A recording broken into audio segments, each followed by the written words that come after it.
Hello and welcome back to another episode of whysosidious, a nerd podcast where we travel from a galaxy far, far away to the Shire, Rivendell, across the Pelennor Fields, and all the way to the Black Gate, discussing and breaking down all things nerd.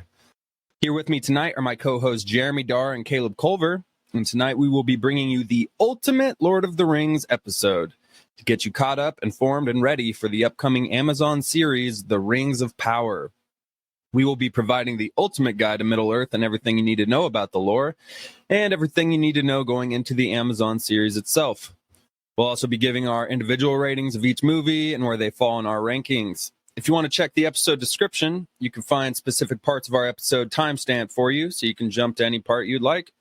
Please go ahead and give us a follow on our Instagram and Twitter pages at whysosidiouspod, and download, rate, review, and subscribe to our podcast on Spotify, Apple, Stitcher, and wherever else you get podcasts. Before we dive into the meat of our episode tonight, it's time for our weekly edition of Week in Geek. All right, JD, why don't you start us off this week? You got something for us? Yeah, it looks like it was... There was an article that came out and said the Fantastic Four movie is not going to be an origin story, which pretty good news, right? We've seen the first two movies that weren't very good, and we don't need another origin of how they were created. It's a lot like Homecoming, which they said in their article. That's kind of the feel you're going to have. So that's exciting. We're just going to get them hopefully thrown in the MCU, maybe another universe, but I'm glad we don't have to see that for a third time. Yeah, I would prefer that. I think that's the way to do it. Like you said, none of us needs to see the origin again. And that's how the other two attempts at making this franchise happen. So it's probably a good idea to try a different strategy and to jump right in. Like you said, it worked perfectly for Homecoming. So that's good. And it's kind of a better way to kind of introduce them into the universe itself, kind of lay some groundwork about how they've been there the whole time, whatever the case is. Explain that. But yeah, I like that strategy. And also with the timing of the movie only coming out about 5 months before Avengers, there's no time for an origin story. You know, like they need to be in the height of their powers in that movie so we can get them taking on Kang in a couple movies later. Right. You don't want another thing where it's like the whole movie is just how they got their powers and they have a little conflict dealing with that. And then the ending hints towards something. Like instead, we're just going to hit the ball rolling. Totally. Regarding more of the MCU news while we're talking about it, we have the upcoming title Ant-Man Quantumania. We got some news referring to that. Bill Murray is confirmed to be playing the role of Krylar, I don't know how to pronounce it, ruler of the quantum realm. So I know some people out there may not be a big fan of that, but oddly enough, I'm kind of excited for it. I love Bill Murray, and all I can think of is we're going to get some pretty funny scenes between Bill Murray and Paul Rudd interacting in the quantum realm. Kind of like it almost feels kind of like oh my gosh, I can't think of its name right now. From Ragnarok, the Grandmaster. God, I can't believe I can't think of the actor. Jeff Goldblum. Sorry, man. Yeah, Jeff Goldblum. It reminds me of like kind of a role like that. Like we're going to get a similar Jeff Goldblum ruling. But it's going to be Bill Murray being goofy as hell, but ruling the quantum realm. So I think that's interesting. You guys got any thoughts about that? I wonder if he'll play an alien or he'll be a human. Do you guys know about his character? No. Based on his name, I'd guess he's some kind of different species, but I don't know. Right. He'll probably just dress him up. Just like CGI, or makeup, a bunch of makeup or CGI. And it's just his could voice. Just be his voice. Yeah, good call. Right. And is it a cameo or... Maybe like a 10-15 minute scene where Ant-Man's talking to him. Yeah, it might be something like that. It didn't say he'd cameo. It says he'll be starring as the role of Krylar, ruler of the quantum realm. So yeah, it'll be funny. Getting a little saturated with villains. Yeah, so I'm hoping he's less so of a villain and more so of just kind of like a move the plot along character kind of thing, like a neutral kind of thing. We'll see. Yeah, true. They do a good job of that. A fun character will come in and do some stuff, and then we move on with the story. Yeah, I'm hoping that's something like that. And then the only other thing we're going to touch on, so obviously we had San Diego Comic-Con happen, a lot of big news. Check out our 2 episodes that we released recently, one covering everything except for Marvel, and the other one covering only Marvel. But there's a lot of stuff released, and a few. So Marvel filed for a lot of different titles for copyrights, and this came out about 5 days ago or so before San Diego Comic-Con. And, you know, one of the titles, Captain America New World Order, Avengers Kang Dynasty, Avengers Secret Wars, Thunderbolts. So we got a lot of those already confirmed and announced at San Diego Comic-Con. But there were a good amount on the list that were not touched upon. So I'm just going to go ahead and read off some of these names that kind of stick out. And then JD or Caleb, if you got any info about whether it's a movie, maybe a comic coming out, what you think it might be, go ahead and let me know. So they got, first thing I'll go with is they got Shang-Chi and the Wreckage of Time. I'm just assuming that's the title to the sequel. I mean, it makes sense that it would fall in. They need a sequel title, and they haven't announced Shang-Chi 2 yet, which they'll probably announce at D23, I'd imagine, or a little bit later. But that's my guess on that. Shang-Chi and the Wreckage of Time. You guys got any thoughts on that? Oh yeah, it's gotta be. It's gotta be, yeah. Okay. And I'm excited for it. Yeah. While we're on that, yeah. The director's freaking doing Avengers, dude. It's crazy. Like, I feel like Shang-Chi's going to play a huge role with the Avengers. Yeah, so the director of Shang-Chi has been confirmed to be the director of Avengers Kang Dynasty. So that's pretty big, especially seeing as Shang-Chi was one of his first directorial projects, really, at least big projects. So he got one and they gave him an Avengers title. So that's saying something. They're putting some trust in this guy. Right? It's like the Russo brothers first had Captain America, just like this dude just had Shang-Chi. Mm-hmm. But Captain America's like integral to the Avengers. Like he's in the middle of it all. But Shang-Chi didn't seem like that kind of character. So it's crazy I wonder how this director will do it. It sounds like Shang-Chi's going to be big time. Yeah. And then last thing, Celestials End of Time was another title, which seems like that could be something big. And the Black Knight Origins, that'd be cool if that was actually like the Black Knight. I don't know how you'd play that. They probably won't do a movie for him. So that's probably a comic run too. But or like Eternals 3 is Celestials End of Time or something like that. Yeah. Because that could be a Phase 7 movie. Or even Eternals 2 has the name Celestials End of Time at the end of it. Or I don't know. Yeah. A lot of possibilities. There's also Hercules. The end of Eternals set up a lot of celestial plot. Yeah. So something has to tie into that. Judge the Earth, huh? Mm-hmm. Yeah. And then the other one was Hercules Rise of the Gods, but after the end trailer or end credit scene and everything, I don't even care. I don't care what that is. It better not be a movie. That's all I'll say. Yeah, if I ever was going to read a Hercules movie, I wouldn't after Thor Love and Thunder. Yeah. Well, I believe that'll wrap up this session of Week in Geek. Now let's get into the nitty-gritty of the epic fantasy tale that is The Lord of the Rings. So Lord of the Rings is an epic fantasy novel written by English author J.R.R. Tolkien, written about a place called Middle-earth, which was supposed to represent the Earth at some distant point in the past. It was written in stages between 1937 and 1949, originally intended to be a sequel to his 1937 children's book, The Hobbit, but it eventually grew to be much more than that and is one of the best-selling books ever written, with over 150 million copies sold. Although it's currently a trilogy, it was originally written to be one volume of a 2-volume set along with the Silmarillion, which is whole nother story, very complex issues. But for economic reasons, it was released as a 3-volume story and was given the names The Fellowship of the Ring, The Two Towers, and The Return of the King. All right, so I want to see when Lord of the Rings kind of kicked into your guys' life and how much it really affected you, how much you liked it growing up. So let's start off with you, Caleb. What was your first introduction to either The Hobbit or The Lord of the Rings? You know, I don't think I saw any of these movies in theaters. Oh my gosh. I know. I don't know why. I can't remember why. They came out when I was, middle school, early high school? 2001, right? I believe, is The Fellowship. So yeah, pretty early. Right. Yeah, I don't know why I didn't see them. But I do remember coming to them as an adult. That's probably the best time to watch them because you actually get to really pay attention and focus on the plot and all the little details. Because as a child, you're really just looking at the action and the fun stuff. Yeah, it's a complex storyline. Yes. But when I finally got to it as an adult, I immediately fell in love with it. When it comes to like fandom, it's not as high on the list as like Marvel and Star Wars and probably Game of Thrones too. But every time I watch this movie, I'm just immediately enthralled with the first, 45 minutes of the first movie. And then once the first one ends, I want to go right into the next one and then the next one and just finish it as soon as I can. Straight up. JD, what about you? What was your introduction to this series? Yeah, so it was my birthday and I was driving to the theaters and my dad was like, you want to see Jimmy Neutron? You want to see Lord of the Rings? So obviously I chose Jimmy Neutron. Good choice. Good choice.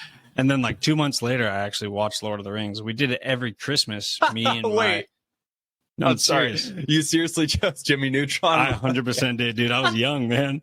But that's... All right, I thought there was a... I got no, you. that dude. I chose it, but I came to regret it after I saw it for the first time. Is where I was getting. So like, no, because my birthday, it was like a week after my birthday, and then we go Christmas and saw Lord of the Rings, and I was like, holy shit, this movie is insane. Like I loved it as a kid, was stoked about it. That's when I was starting to think like, God damn, I had an opportunity to see this like a week ago, and I chose Jimmy Neutron. That's so funny. I thought you were joking. Okay. Yeah. So we saw it every Christmas, every time it came out. I don't know if there was a year or a 2-year gap between all the movies. It actually, every year, 2001, 2002, 2003, December 18th, they all dropped. Yeah. So that was a 3-year tradition there. It was a lot of fun. And the story's incredible. They don't have as many movies as Star Wars or Marvel or DC, but pound for pound, that trilogy is amazing, dude. It's right up there with all that stuff. Straight up. So same. Me and my family, it was a Christmas tradition as well, because they came out on the 18th. And we started off, and The Phantom Menace came out in 1999. We went as a family on Christmas. Christmas Eve was when we'd always go to the movies as a family. So we went and saw Phantom Menace. I think Attack of the Clones came soon after that. But then there was a gap in the Star Wars films. And my oldest brother, Jeremy, he was big into books, big into reading, big into Star Wars and Lord of the Rings. So when this movie dropped, I'm pretty sure he was the reason why the family all loaded up in the car and made it a Christmas tradition. But yeah, so we all saw it every time it came out in the theaters. And yeah, dude, Lord of the Rings, man, this one hit me. I don't know. Lord of the Rings is so near and dear to my heart compared to other fan nerd culture type properties. It's honestly probably the top for me. And that's saying a lot when it comes to Star Wars and stuff. But Lord of the Rings, huge in my childhood. All the video games that came after it were like the only video games I was playing at that point. Connor Visman and Mac, they had the Two Towers and the Return of the King game on GameCube and PlayStation, and I'd always go over there and played that. Would always change my parents' computer settings, the background to just like all the Two Towers promo stuff and everything. Was just doing any Lord of the Rings stuff that I could. Read the books, read The Hobbit, was just fully immersed in the whole Lord of the Rings thing. So yeah, when that stuff came out, it opened up a whole new world of geekdom to me. Totally. Tell me you never grabbed a bunch of sticks and started acting like you're Aragorn, cutting down imaginary orcs. Oh, bro, me and Josh Tanner were running around his house with big ass sticks, trying to fight over who was Aragorn or Legolas for the day. Running around as, I don't know, how old were we? 9-year-olds running around. Yeah, we did that for hours. We killed so many fake orcs, you wouldn't believe it. Wow, we've been to war. It was a tough time, but we made it. Yeah, pretty much. We've already served in war. So yeah, that was our introduction with it as a kid. And I'll get into it more, but yeah, I think if I had to pick, I think Lord of the Rings would be my top nerd property. So anyway, we'll dive into the lore of it real quick and get you all caught up on what Middle Earth is, what these ages are, and who the main players are in this. We'll try not to talk your ear off too much and try not to get it too complex because it can get very confusing. And if you've ever read the Silmarillion, oh my gosh, I can't even say the word, let alone explain what it's about. But the Silmarillion, if you've ever read it, it's confusing as hell, man. There's some weird stuff going on. So I'll just try to skip over the confusing and as much weird stuff as I can. So the first age covers a unmarked amount of time. It's the ascent of men, dwarves, and elves, and their fight against the first notable evil being, somebody named Morgoth. He's a spiritual immortal being from a race that basically helped create Middle Earth itself. Gandalf, Saruman, and Sauron were all part of another type of spiritual immortal being that also helped create Middle-earth. Again, it gets very confusing, but I'll leave that there. So in this age, basically, you had the first elves and men awakening. You had these spiritual weird things coming across Middle-earth, creating all this stuff and then leaving it behind. And Morgoth, the evil dude, stayed behind to kind of rule over it. So you get the elves and the men teaming up for the first time. Morgoth gets defeated. Sauron is his lieutenant. He rises to power, becomes the second Dark Lord, which Sauron's whole thing. He was a werewolf at one point. I'll just throw that out there so you know how weird this stuff gets. He was a werewolf at one point. Anyways, basically the first age is just a mess of creation and conflict. And the main conflict was something called the War of Wrath, which was first appearance of dragons. Morgoth was captured and defeated and marked the end of the first age. I know. Super simple Lord of the Rings explanation you were hoping for to start it all off. So that was the first age, which we will not be getting anything of. The Rings of Power happens in the second age. So the second age is known as the Age of Numenor. They're a powerful race of men.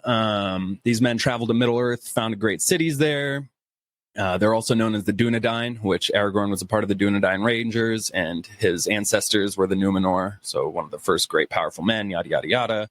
The majority of the men of Middle-earth served Sauron at this point. In this age, Sauron gained power. He tricked a bunch of people into thinking he was a benevolent leader. At this point, too, the Numenor grew too powerful. They challenged whatever these spiritual things are, and they got their asses kicked and got booted out of Middle-earth. So the only remaining Numenor were the last survivors of Aragorn's people. Again, very confusing. Sauron tricked the whole land. He created the Rings of Power, 9 for the men, 7 for the dwarves, 3 for the elves. And at this point, they all thought that he was still a good being. Men were the easiest corruptible, so he corrupted men with the rings. The elves started realizing something was going down. And when they saw the evil in Sauron, they took the rings off and they hid it. Sauron got pissed that they didn't fall for his plan, essentially. And then he just opened an all-out war on the elves. So the second age wraps up with the first alliance between the elves and men, and we see the march against Sauron, which we see in the flashback at the start of the Fellowship of the Ring. This is the event that led to the second age.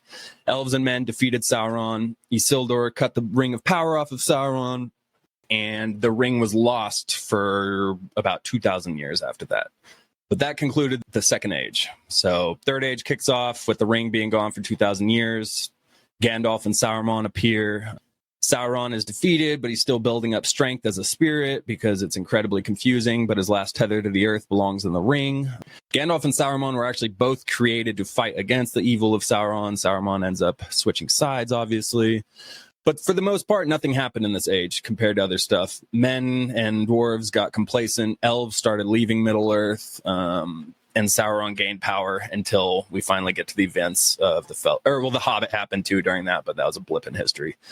And then we get to the Fellowship of the Ring, which the main events of the Third Age kick off, and the Third Age ends with the ending of this trilogy. So I hope that wasn't too confusing. That was basically as clear as I could wrap up what the 3 ages were defined as. Do you guys have any questions or comments on any of that? What part of the second age do you think Rings of Power will cover? Okay, am I getting too ahead of myself? No. So that's a good question, actually. So again, a main conflict of the second age, Sauron was still thought to be not an evil entity. Again, he came from the same entity as Gandalf. So he was supposed to be good. He came from a benevolent, whatever, spiritual, whatever the hell. Again, I can't explain this stuff. It's so weird. But he started off as a good figure. And so he created the Rings of Power as a trick of deception to corrupt everybody in Middle-earth. So after the Rings of Power are created, there's a bunch of conflict where Galadriel and Elrond don't buy it. And they're like, I don't trust this Sauron dude. I don't trust him. And all the elves are like, yo, you need to chill. Like, he's good. He's good. He's helping us out. The men don't even question it. They immediately are like, oh, yeah, this guy's good because they're promised power and wealth. So super easily corruptible men. Not even a question, which is why they were given the most rings, I guess. Easily corruptible. The dwarves, they weren't corrupted to follow Sauron, but the rings gave them an insatiable lust for gold and treasures and stuff like that. So that's why they're the greedy little dwarves they are. It's because of the rings. But yeah, essentially. So you think the show will be something about around that? I think the show is going to surround Galadriel being not trusting in this thing, and the elves being like, yo, it's over, like, settle down. And she's like, no, evil isn't gone. So that's my guess, is that it's going to be the conflict after the Rings of Power are made and the elves not exactly trusting, because that's what causes the entire war for Middle Earth with Sauron, is the elves are finally like, yeah, screw this. They take the rings off and Sauron gets pissed. So all to say, yeah, I think that's what the show will cover. That sounds cool, dude. Yeah, it's complex as hell, but definitely learned a lot going through this.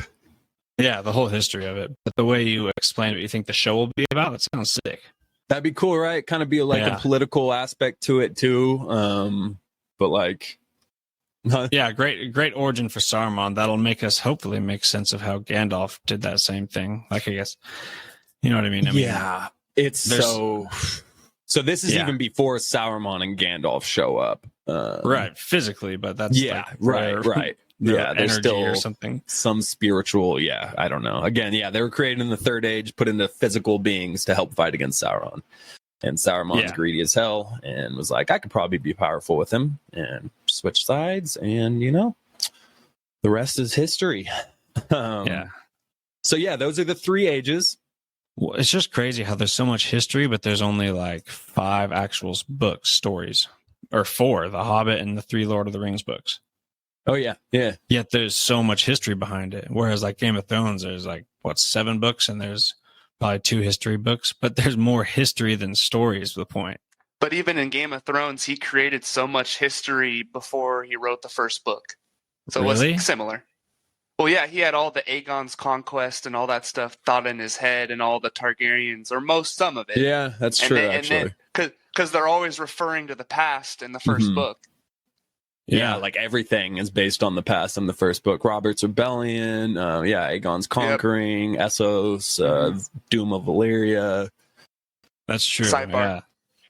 The ratio, though, of history to story, like Lord of the Rings, has so much backstory. It's insane. Thousands of years. Yeah, like 10,000 years of history, and then like we get 4 years after The Hobbit. Not even 4 years. I don't even know what the time limit is. It's kind of hard. Like, they were in the mines of Moria for 4 months or something, 4 weeks or something like that. Like in Fellowship? Yeah. In the books. Way. It wasn't months. It had to have been weeks. But yeah, they were in there for a long time. Like, so it's hard to tell how time passes with all this. But yeah, so those are the ages real quick. So we'll just introduce the main players of this lore before diving into the movies and our thoughts on that. So obviously Sauron, I pretty much covered him. He's the Dark Lord, rose to power in the Second Age. He was the lieutenant of the first Dark Lord in the First Age.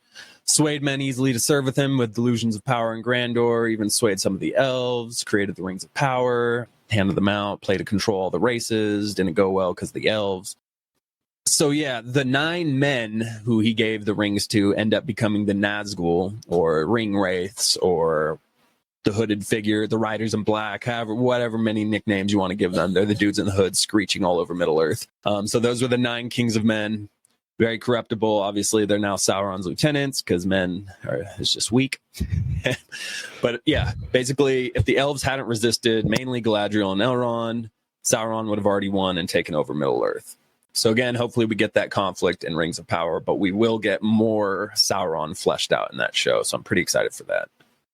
And I think Sauron was a pretty menacing, great villain for being a moving eyeball on a giant tower. It worked pretty damn well. Like, for the ridiculousness of that notion, I feel like it worked pretty well. What about you, JD? How'd you feel Sauron and his eye worked in the movie as a villain? It's like I don't even care that it was just an eye. It was literally, he's such a good villain. He's like the dude that you can't defeat, and that's how you feel throughout the whole show. That's why every movie was so exciting to see the next one. And then the conclusion was insane. Like, when they actually defeat Sauron, you're just like, holy cow, they did it. You know what I mean? He felt unbeatable. So yeah, it was pretty terrifying, like every movie, you know what I mean? Yep. Caleb, what about you? How'd Sauron work for you as a villain? Yeah, I mean, you can tell how powerful he is, how he's always talking through the ring, trying to get, someone else to grab it, someone that's more vulnerable.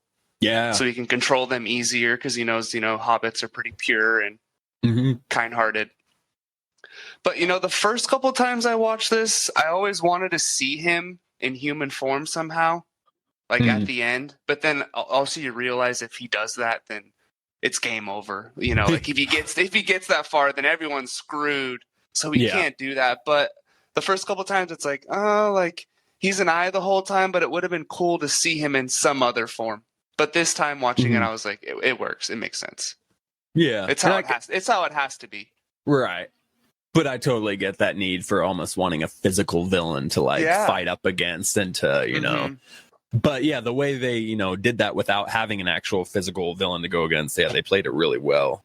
And yeah, like you said, if he gained physical form, it's over because they barely beat him and they had all of the elves and all of the men. At this point, the majority of the elves are not even in Middle-earth anymore. They're all gone.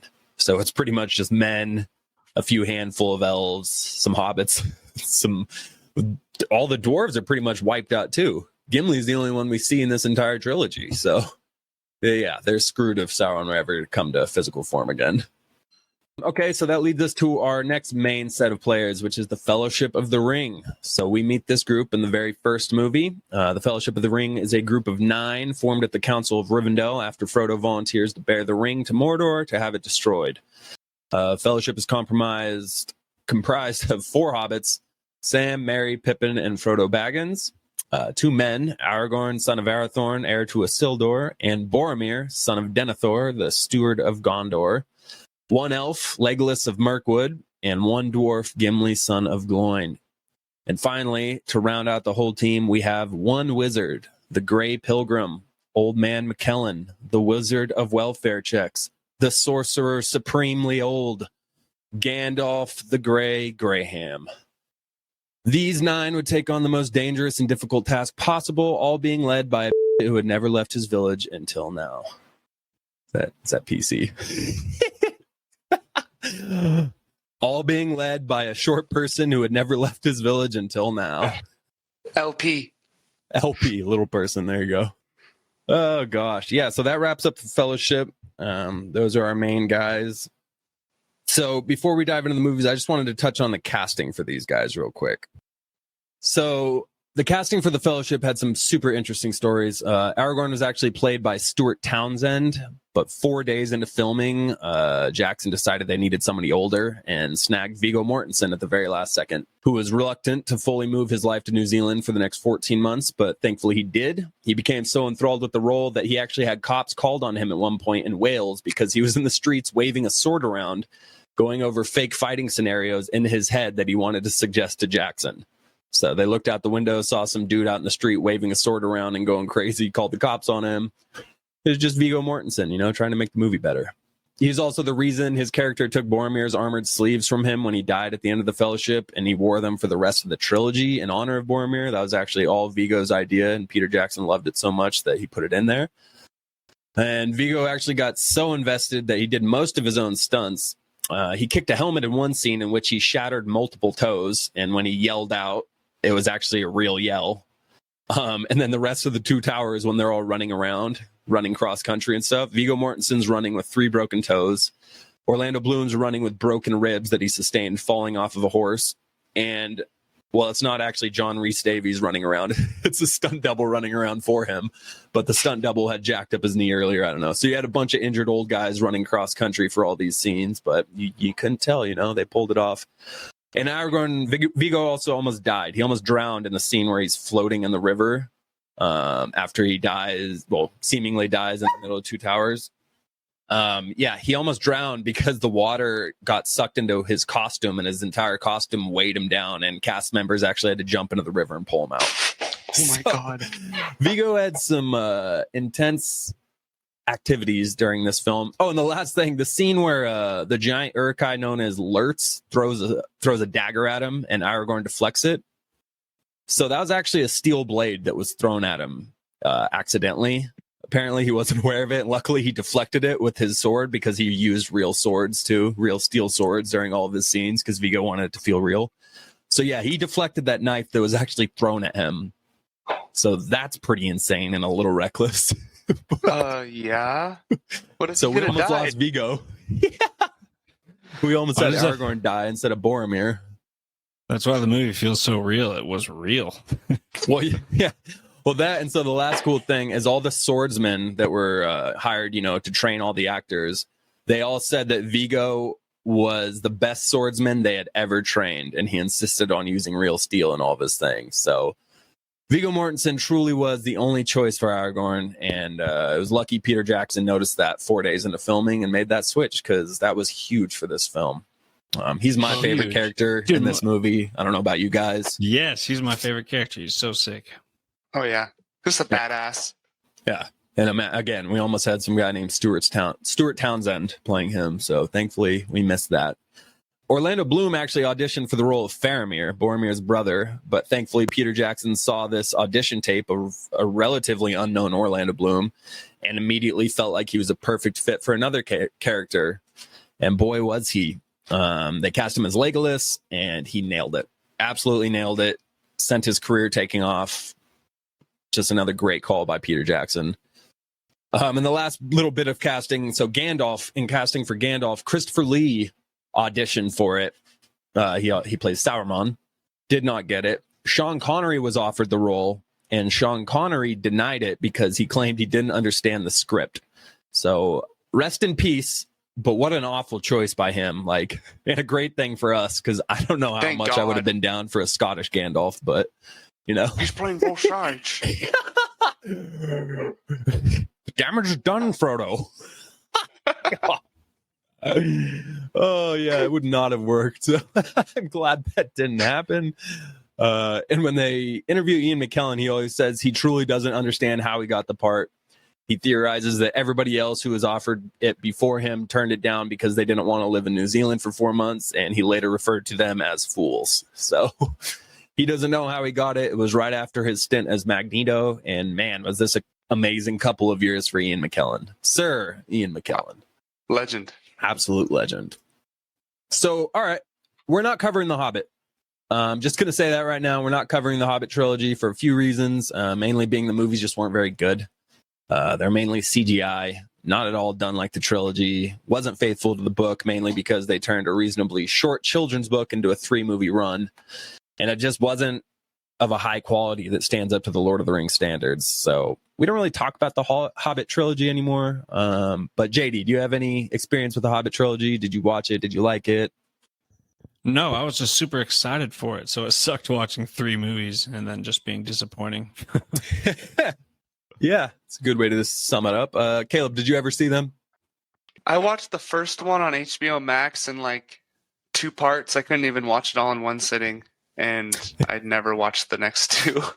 Yep. It was like it was like okay. I give it maybe like a 5 out of 10, 6 out of 10, Yeah, I mean, I can rewatch the first one. It's not horrible. It's definitely not great, but it's not horrible. But after a while, it's just the same mess of CGI, and it's just like, okay. Even the acting's not that good in it. I mean, Bilbo is solid. Martin Freeman, he played a great Bilbo. Ian McKellen's great as always as Gandalf, but it was just goofy. It's a kid's movie. It's not meant to be, but it's basically just a kid's movie. Well, with all of that out of the way, let's dive into the trilogy. Let's get into it. Let's see how we felt about it, likes and dislikes of each movie. We're going to start off with Fellowship of the Ring. So just a quick summary.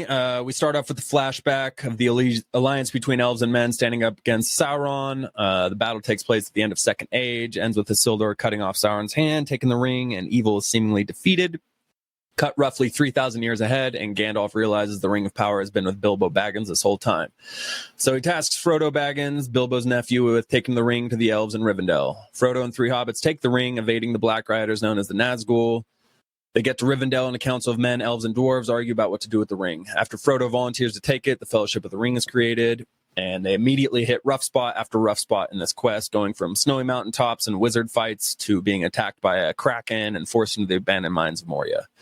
Come across goblins and a Balrog. Gandalf and the Balrog fall to the depths and seemingly die, and then the Fellowship is assisted by elves and soon encounter a group of Uruk-hai.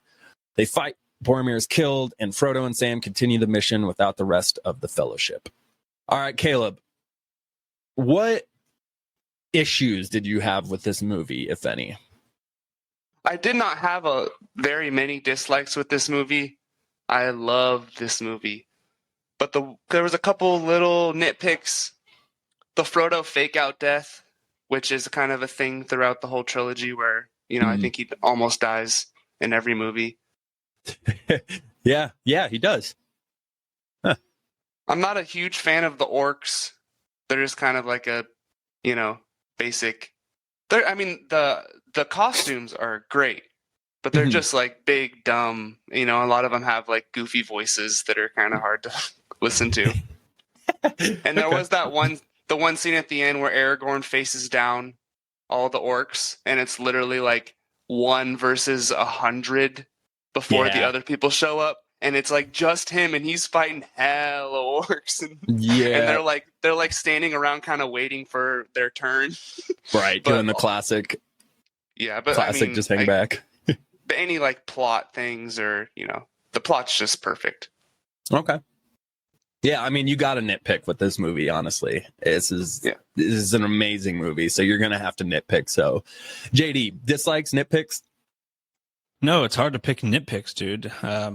With the orcs, I actually really liked the orcs. They were not human enough to where you feel bad to just show them being slaughtered throughout the movie, because that would get a little dark, since they're like a little, they're freaking just crazy zombies practically. So I didn't mind the orcs. Like, it's hard to nitpick this story, dude. You know what I mean? The fake out death, I agree. That started something that was, happening way too often.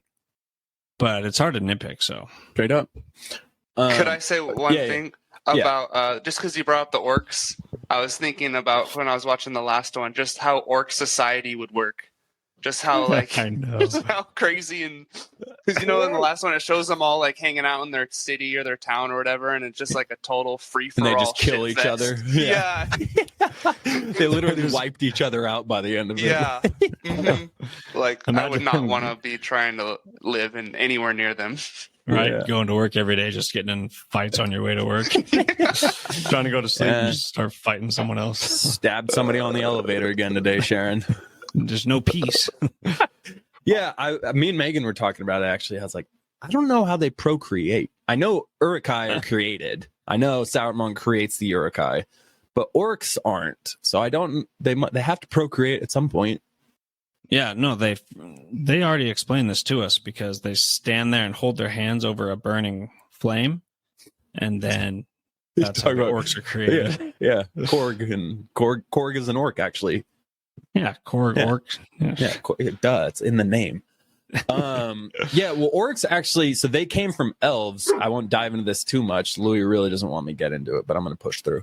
Orcs actually came from elves. So back in ancient times, and it's explained in the Silmarillion, Morgoth, the first Dark Lord, he took this group of elves, they were like East elves, and he tortured them and absolutely just ran them into the ground, brutalized them, tortured them, until he slowly, literally created a race of deformed elves. And that's the origin to orcs in Middle Earth.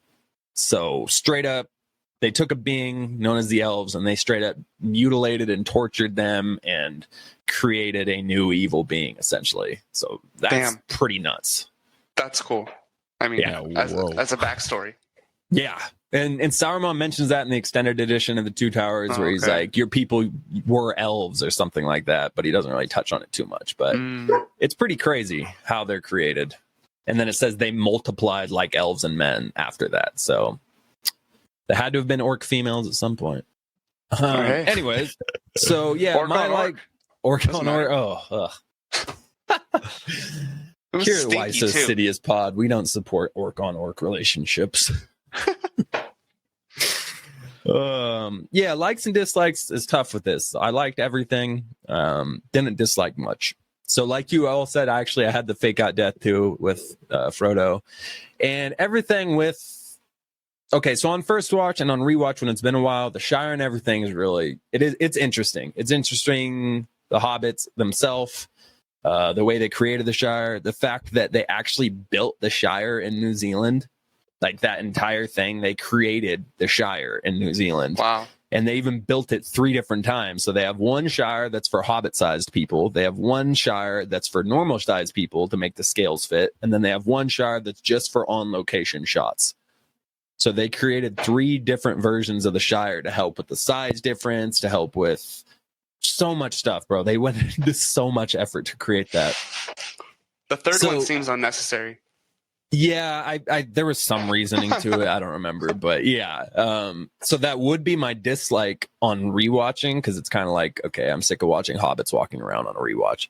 But when it's your first time, or when it's your first time watching in a long time, it's not bad. It's pretty interesting, and it's done really well. So yeah, I guess my main dislike was when Sauron reaches his hand out at Isildur in the very beginning, when they're crushing the armies. Sauron's about to win, and he has Isildur knocked to the ground. And of all the things he could do, he could smash him with the mace, he could kill him in any number of ways. He chose the strategy of reaching out slowly with the hand that wears the ring towards the guy with the sword. And just kind of like, hey. And what do you know? The guy cut off his finger, and shoot, they lost. So that's the biggest issue I have with the first movie, is getting past that point of the flashback. Like, what the hell are you doing, Sauron? You just stuck out the only thing you have going for you and held it out to your enemy. Like, 100%. That was bold just strategy.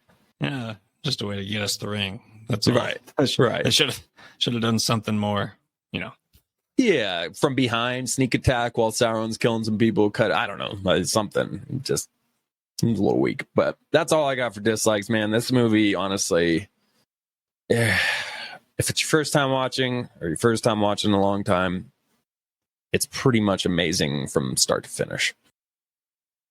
So you guys have anything else regarding the Fellowship of the Ring on its own?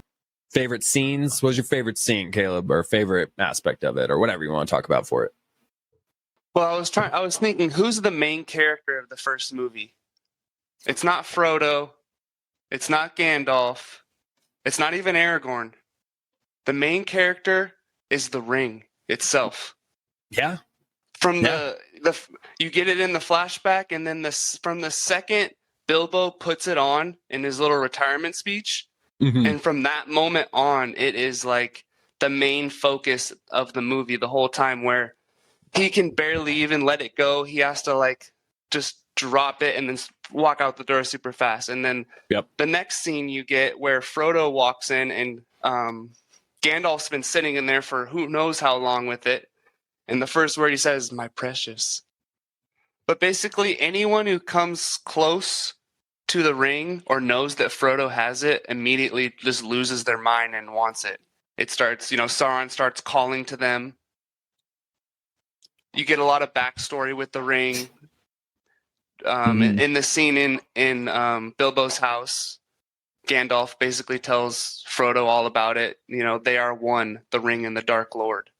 And for someone who hasn't gotten into the books or is seeing this for the first time, they do a great job of letting you know how powerful the ring is and how much control Sauron has over it and how important this is to the whole trilogy. That's a great point, too. Even all the cast members, whenever they're asked, they're like, there isn't a main character. Like, none of us are the main characters in this movie. And that's pretty rare for movies like this. So, yeah, it's a good point. The ring is the rare, main character. Dude. So rare. Super unique. That's why it's such a sick story. Yeah. JD, did you have any final thoughts on the Fellowship as a whole? Anything stuck out? Key points? Yeah, what stuck out is they just created such a cool fantasy universe that you could dive into and you're immersed. You know what I mean? It's hard to do that. A lot of movies or shows have tried, but this one just pulls you in so quick and you just cannot wait to see what happens next. And the action's amazing. The characters are all amazing. I love the point about the ring being the main character. I never really thought of that. All right. But yeah, great movie, dude. Yeah, and because the ring essentially is Sauron's, like you said, it's basically his presence in the ring. So almost Sauron's almost the main character, which is weird. Yeah. Yeah. That's a super interesting point, Caleb. Yeah, no, I totally agree. That was like one of the main words I use when writing about the storytelling is immersive. It just, you're so immersed in this world that J.R. Tolkien has created. The storytelling of Tolkien is just so freaking good. And this is the start to it all. This movie is the start to it all. And as far as unique, new world building, storylines, background, characters, all that stuff for the first movie of a trilogy, I mean, this tops it for anything for me. He brings you into this new world full of thousands of years of insane history divided into these ages: hobbits, elves, men, orcs, wizards, trolls, goblins, dragons, all this crazy stuff. And it's got one of the best, deepest good versus evil stories in all of fiction work in my mind. It's so much deeper. It's not just good and evil. It goes so much deeper than that. And there's so much symbolism that goes throughout this entire movie. The number of the rings for each race, the trees and nature being attacked and cut down, the all-seeing evil eye. I mean, almost half of the movie here is pure symbolism, and it's done in such an ingenious way that even if you don't pick up on 90% of the symbolism, it doesn't take anything away from the story, and the gravity of the story is still just as good with that good and evil aspect. The world building is just mesmerizing when it comes to this. And like I said earlier, I'm a huge Star Wars fan, huge Star Wars geek. And thanks to the MCU, I'm a pretty big Marvel geek these days too. I mean, I always was with Spider-Man and stuff, but the MCU has definitely cranked that to the full power. But I think Lord of the Rings might take the cake with resonating with me the most and just taking the most of my fandom and the most of my passion going into fandom. I think Lord of the Rings is my number one property. Like I said earlier, it's just so huge. And this start to this trilogy is just done so freaking well that after 20 years of watching it, I can still go back and watch it like I did yesterday or the day before. And I'm still that hooked. So, and I'm still picking up a little bit of new stuff here and there too. And I've rewatched this almost every year for 20 years. So just that much more of a testament to this film. Yeah, what's cool is they do such a good job of creating this threat that seems completely unbeatable, but also giving us hope. Like with the feeling when you go to the Shire or the Village of the Elves with Elrond, like they did a good job of making it feel helpless, but you still have hope at the same time. It's crazy. Yeah. Something else that's incredible with this and really kicks in with the Fellowship, the creation of the Fellowship and everything, is the score, bro. The composer for this trilogy, Howard Shore, I believe his name is. The score that plays, the classic Fellowship score that plays every time they join together for the first time and every time they're going on their mission, is such an iconic score. I guarantee you it's stuck in the head of anybody who's picturing this right now. The Lord of the Rings score, and it's just so iconic and so well done, and it's so consistent throughout the trilogy. Each movie has kind of a new theme of a score, but it still ties back to kind of the base of the Fellowship score that plays. Other than John Williams' work on Star Wars, and obviously Hans Zimmer, it's one of the best composed trilogies too, in my opinion. The score just puts so much into this. They could play the main theme 1,000 times and it would never get old. Totally. Yeah, and then the last thing I'll say about Fellowship itself is this is the first time we kind of, the fight scenes of this movie was so gritty and real. There were a lot of cuts, but it wasn't hard to see things happening. And you get to the fight in the woods, the final fight, and we get one of our first one takes that I've ever seen. So it's a camera on a zip line, and it's falling downhill of all these charging Uruk-hai extras sprinting downhill. And it's a huge, long one take from Legolas and Aragorn fighting all the way down to the bottom of the hill where Boromir's fighting on a different front. And it's just beautifully shot. The action in this is so gritty and down to the ground. The final fight with Aragorn and Lurtz, it doesn't take long. It goes by in an instant, but there's so much depth to the fight itself almost. It's just the action was just another level. First time we've seen stuff like this. It was the Game of Thrones before Game of Thrones. Like, just great shots. Totally agree, dude. The whole movie was such a fun adventure. Then all of a sudden the climax is this really cool battle scene. It was so fun to watch. I didn't expect it to be that packed with action. It seemed like it was just kind of an adventure story, but then they start going through these huge wars. That's what made the third one so fun, you know what I mean? Mm-hmm. And it helps when it's not CGI monsters they're fighting. These are all real extras decked out in makeup, decked out in incredibly real-looking makeup, like ugly, scary-looking human or orc like makeup, and they're all done on extras. It's incredible.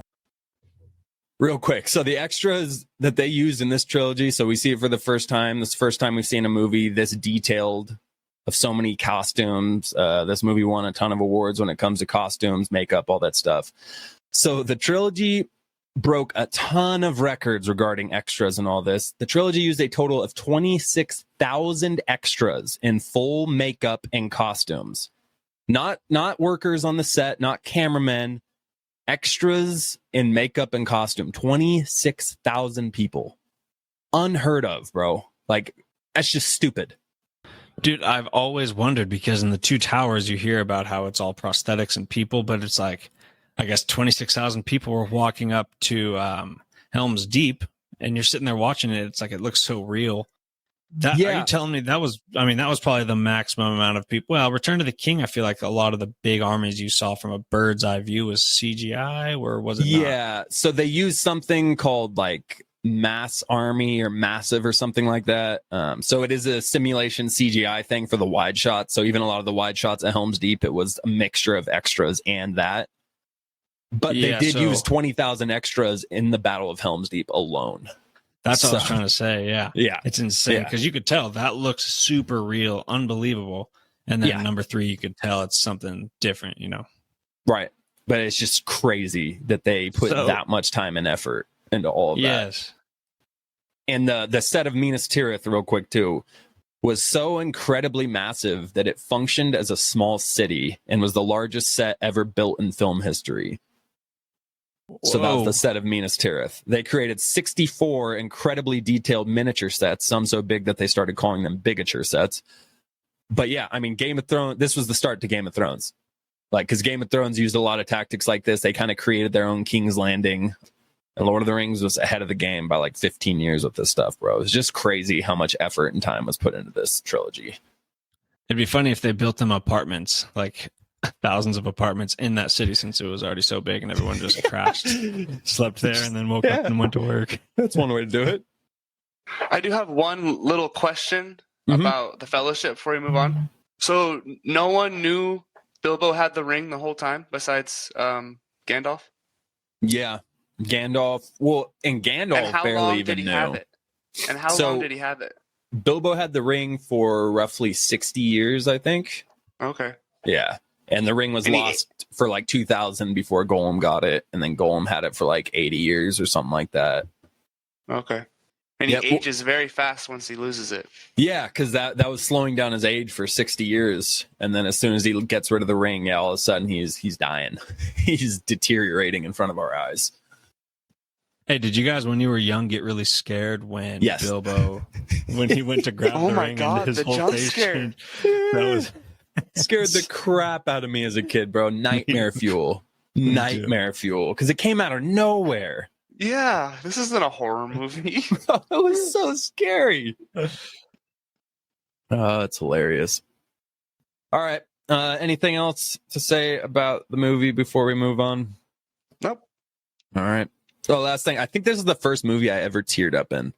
I think this was the movie that started off my oversensitivity when it comes to movie plots. When they came out of the mines after Gandalf died, and all the hobbits are just like sobbing. Okay. Legolas is just at a loss for words, staring off. Gimli's sobbing. Like, it's a pretty brutal scene. They're playing the angelic singing, the depressing, whatever chorus that's going on in the background. It's just like, oh my gosh, emotional, man. I think that opened the floodgates for young David. Totally, dude. Before Marvel, fake deaths actually hit hard, and you're like, "Oh my god, they're actually dead." Even though he wasn't. They were the first ones to do it. So we bought it. It at least Marvel stayed dead for a movie. At least he didn't come back 3 minutes later, crawling out of the depths, be like, just kidding. I have climbing boots. Some stupid ass MCU joke. That is true. They had a really cool reason to bring him back. Yeah. Just kidding. Palpatine. That was the other old guy. That wasn't me. Somehow Palpatine returned. Somehow. No explanation. Is white. All right. So we'll kick off into the Two Towers real quick. Quick summary again. Start off with the scene of Gandalf and the Balrog falling and fighting from the Fellowship scene. Gandalf kills the beast. We then go to Frodo and Sam walking for a pretty long time of the movie before we're introduced to Gollum. a state-of-the-art CGI being never before seen, portrayed by Andy Serkis. We'll get into the details of that. Meanwhile, Aragorn, Legolas, and Gimli track the Uruk-hai that took Merry and Pip at the end of the movie. They come across an all-white wizard, and it is Gandalf the White, reborn, more powerful, and ready to kick some ass.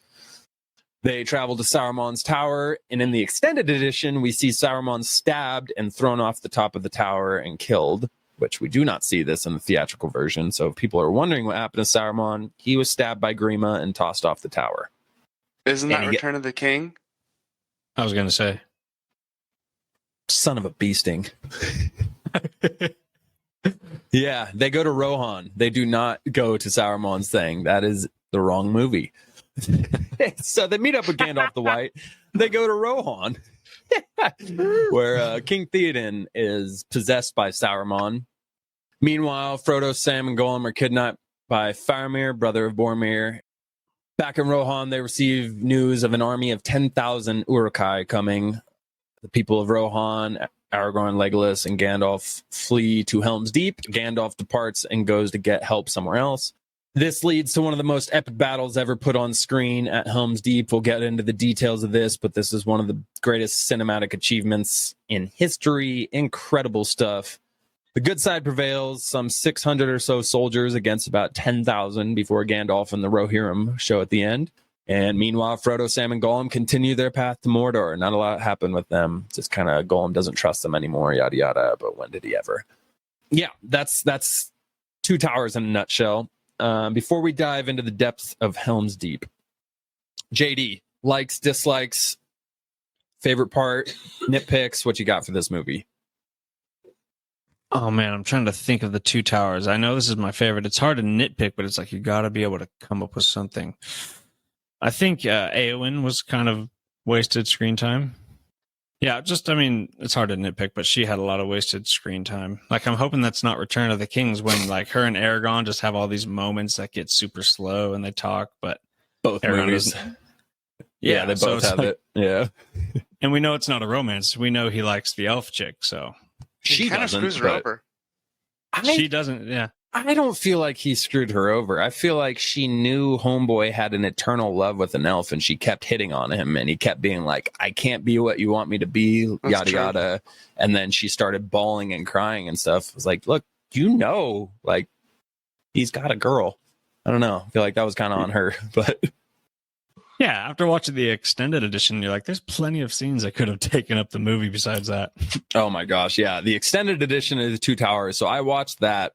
I kind of regret watching that just for rating it. There's a lot of cool extra stuff in it, but my goodness, there's twice as much screen time of just Frodo and Sam walking around. There's twice as much screen time of Aragorn and Arwen speaking in Elvish and flashbacks. There's a lot of stuff where it's like, okay, this is dragging on, and it really slows down the pace of the movie. So I regret watching the extended edition when I rewatched this, but They cut those scenes out for a reason.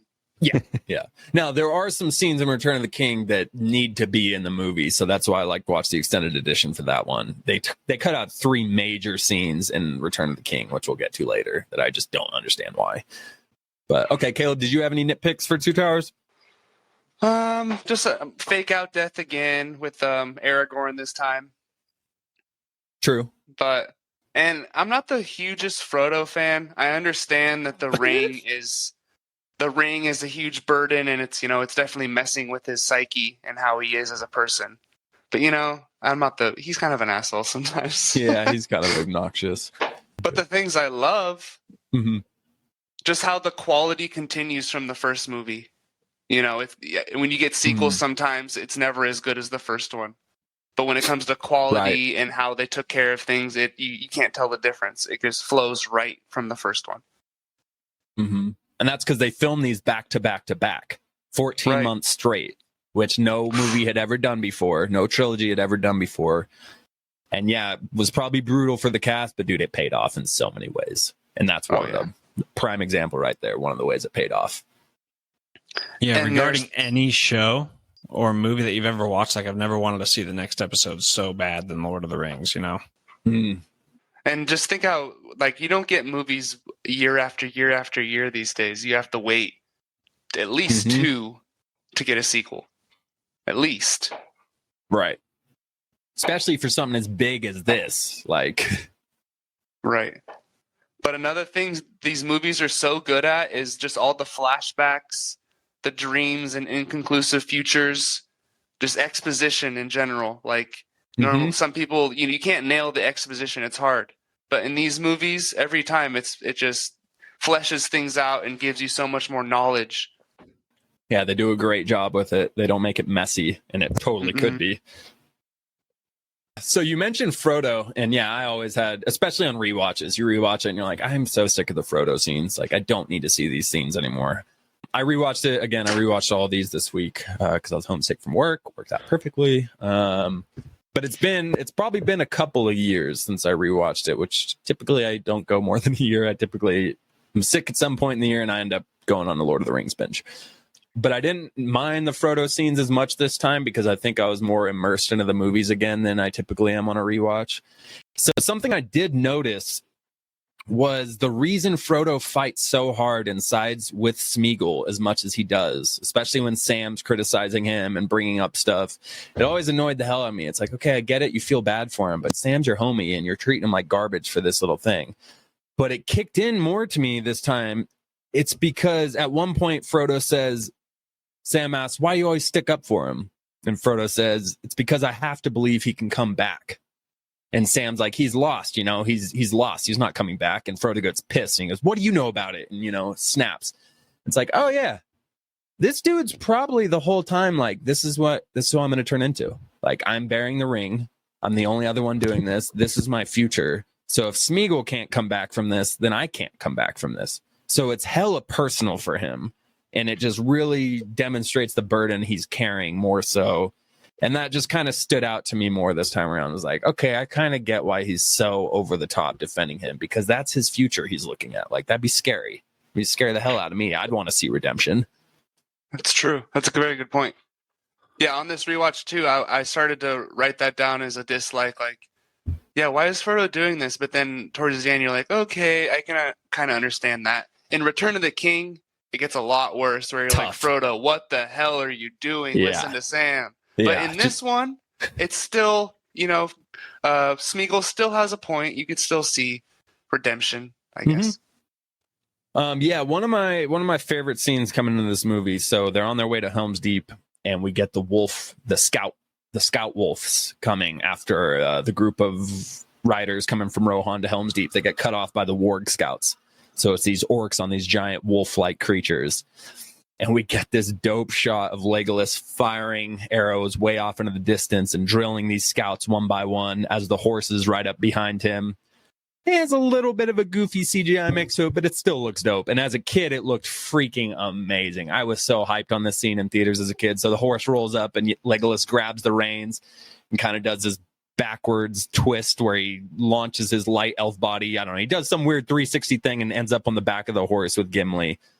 And we just ride into this scene of these horses charging these wolves at slow motion. And then they just clash in this brutal force of power. And it's such a dope scene. It's the scene that leads to Aragorn going off the side of the cliff and stuff. So it was kind of the warm up to the fight at Helm's Deep. But it was a really cool little intro scene or little transition scene there that always stuck out in my mind, especially Legolas's moves. Yeah, it's super fun, dude. You just like, they have this journey to go on, but they have these obstacles in the way and they work. Like some of the movies do a lot of excessive obstacles, but here everyone was pretty fun. Mm-hmm. Well, actually, I wasn't a fan of the Faramir. Yeah. When he captured Frodo and kind of slowed down the plot. Yeah, because he's kind of obnoxious too, which I get. There's reasons to that as well. But yeah, that plot point is kind of obnoxious to go through. Yeah, it just kind of slows down the plot a little bit. Now, this does help the extended edition. It shows flashbacks of Faramir when Boromir helps take back Osgiliath, and it shows a bunch of flashbacks that Faramir has of him and Boromir as brothers after a win in a battle. And then Denethor shows up and basically, is like, oh, Faramir's useless. He didn't do anything. He's the one that lost this city. Why are you hanging out with him? And Boromir's like, why the hell do you not like him? Like, he's trying to do everything he can to win your approval, and you're just an asshole to him. And then it basically leads to Denethor recruiting Boromir to go get the Ring of Power and to use it to help.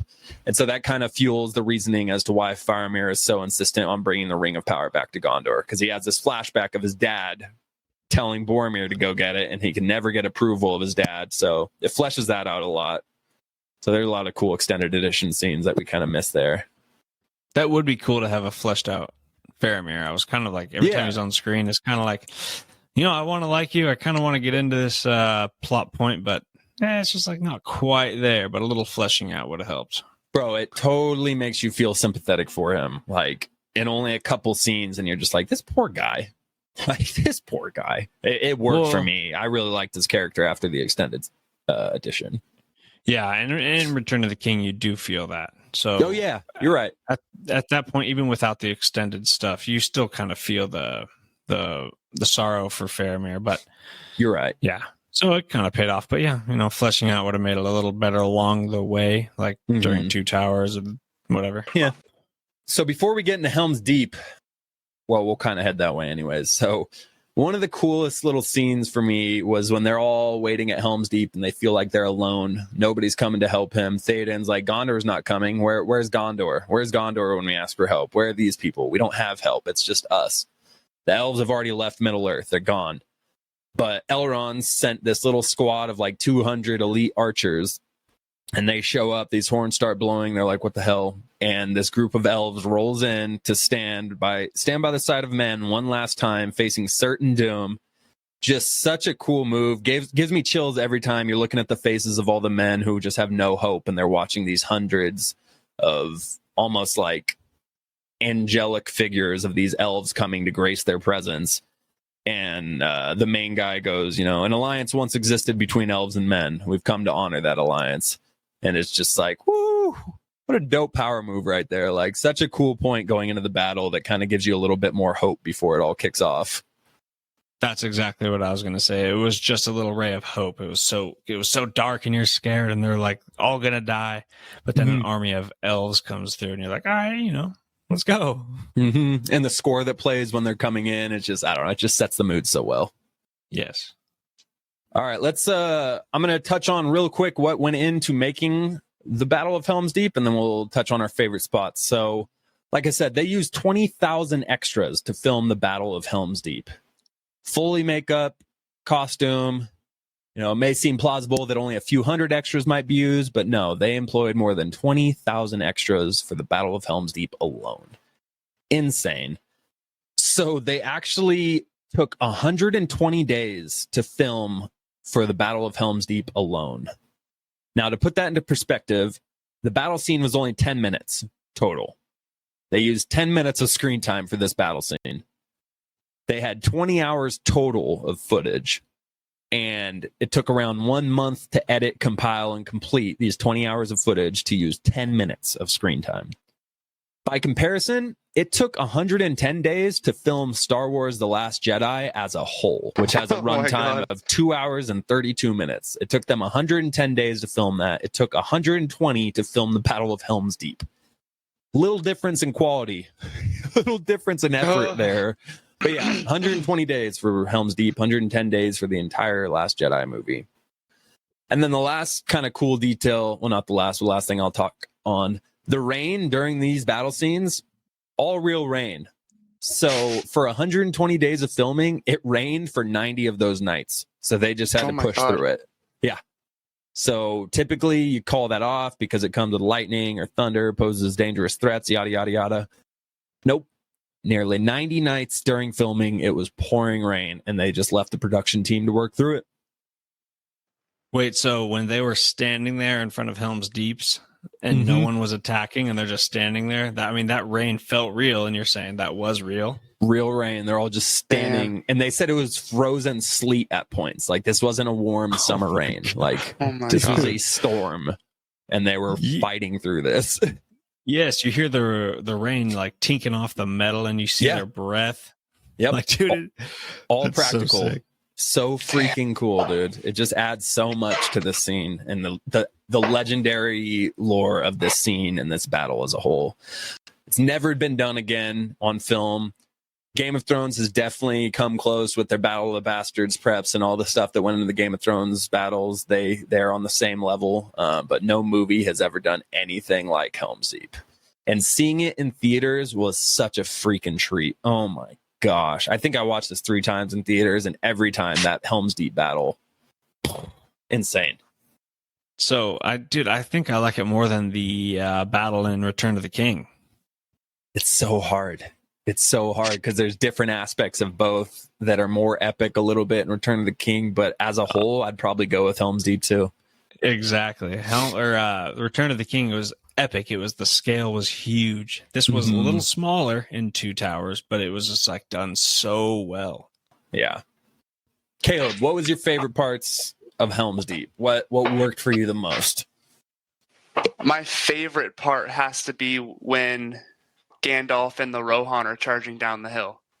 Wild. And I was just thinking about this. The last couple times I've watched this, I'm so like deep into the battle, I forget about Gandalf. Right? I forget. I'm thinking someone has to come and save them. Who is it? And then Gandalf shows up, and I'm like, "Oh yeah, there he is. Let's go!" I know there's a third movie. Something's gotta happen here. Yeah, but the last 2 times, I swear, I completely forgot about Gandalf. Such a cool way of doing that. Just how the massive scale, like you're talking about before, when the army's marching up, I would not want to be there. God. Exactly. Can you imagine? Like shit.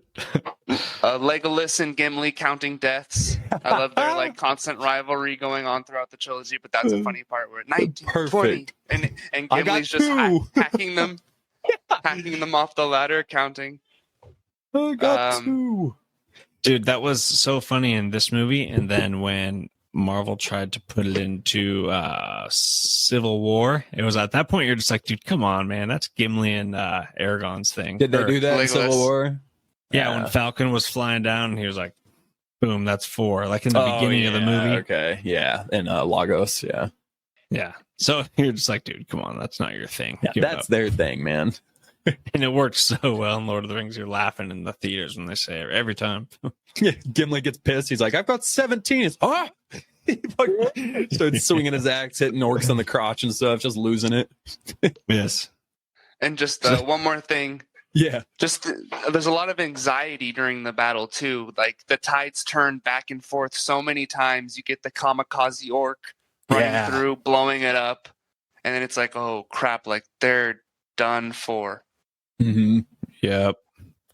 And then when Gimli and Aragorn are sliding on the rocks, like hugging the wall, turning the corner, and then there's an army of orcs coming up into the doorway, and he just like, said, no one throws a dwarf, and then he tosses the dwarf. You'll have to toss me. Yeah. And then jumps after him, and they just start, protecting that gate, which is literally going to lead them to the king and and the war. Such a cool scene because obviously there's no pressure on the door anymore. This man and this dwarf are just killing these orcs. Just going to town. Yeah. You'll have to throw me. I can't jump the distance. Grab them. Don't tell the elf. Yeah, that kamikaze scene. So it's obviously iconic. Bring him down, Legolas. He drills him a couple times. It's the least accurate Legolas has ever been in his life. Like, come on, Legolas would have got a kill shot there. That man shoots 4 arrows at a time and takes out people. Like, I get it. It had to happen. But my boy Legolas ain't letting that happen, bro. My boy Legolas has got a headshot right off the bat there. Yeah. Or hitting his hand that's holding the torch and making him drop it. Like, Legolas is going to take that dude out. But anyway, it leads to the wall blowing up. And honestly, one of my favorite parts of this entire fight. So Aragorn's on the wall gets blown up. And now there's this huge gap with this kind of pond filling up. And the Uruk-hai are coming through the gate and they're pushing towards the elf archers who, by the way, holy crap, the trust they have in these elf archers, they're obviously of legend because Aragorn and all of them are standing on the wall and they're just like, volley. And these arrows are just going, they're not going over their heads. They're going by their ears in between every single guy on the wall. And it's like, that is the highest level of trust you could ever display for something like that. Because my God, imagine going into that epic battle and as soon as it starts, you just catch an arrow to the back of the head. But anyway, so the trust there is amazing as it is, but you have these elf archers back there. Aragorn's in the water, and then Gimli jumps off the wall to protect Aragorn, cannonballs into this group of charging Uruk-hai, lands underwater, and basically Aragorn picks him up, or before he even gets there, Gimli's in the water, the Uruk-hai are charging, and Aragorn and the elf archers are standing behind. And Aragorn points his sword and yells something in Elvish that means charge or something like that. And you get such a dope Elvish battle score that kind of kicks in. And it's like this, oh man, I wish I could just play it on here, but it's like tribal drum beat mixed with this elegant, epic elf orchestra going on as the elves put their bow and arrows away and they charge with their elvish swords, and Aragorn and the elves charge with this dope score going on and just clash with the Uruk-hai in the pond. It's honestly one of my favorite parts of the whole battle. Like, it gives me chills every time. Same, dude. It seemed helpless, like they're stuck on the ground and the wall just blew up and you got a much larger amount of soldiers running at you. It was insane. Yeah, man. Epic. Do you guys have anything else about Helm's Deep or the Two Towers as a whole? I just want to talk about Sam's speech at the end. Pretty iconic. This has to be like a direct quote from the books, right? It has to be. I'm not fully certain if it is or not. I read it when I was really young, but I wouldn't be surprised if so. I just like the whole, like, they're on a quest, like the vintage hero villain story. He says, even darkness must pass. A new day will come. And when the sun shines, it will shine out the clearer. Those were the stories that stayed with you.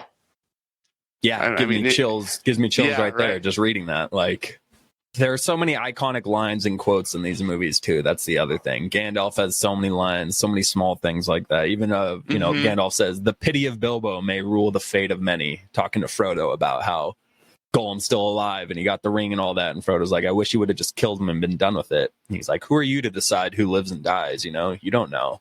We don't know why things happen for a reason at all. Bilbo is meant to find the ring and you were meant to get it. This is all meant to be for a reason. Who are you to say that you don't want this?" And it's just like, dude, Gandalf with the wisdom, man. There's just so many good lines like that. And that Sam speech is definitely one of them at the end of the movie. All right, so we're going to hop into the final movie of this trilogy. We have Lord of the Rings, The Return of the King. Again, we'll just throw in the quick summary. Frodo, Sam, and Gollum are traveling in enemy territory. They see massive armies forming in Mordor, marching out to fight men. Minas Tirith and the Kingdom of Gondor, led by Denethor, refuse to ask for any help as the armies of Mordor march towards them.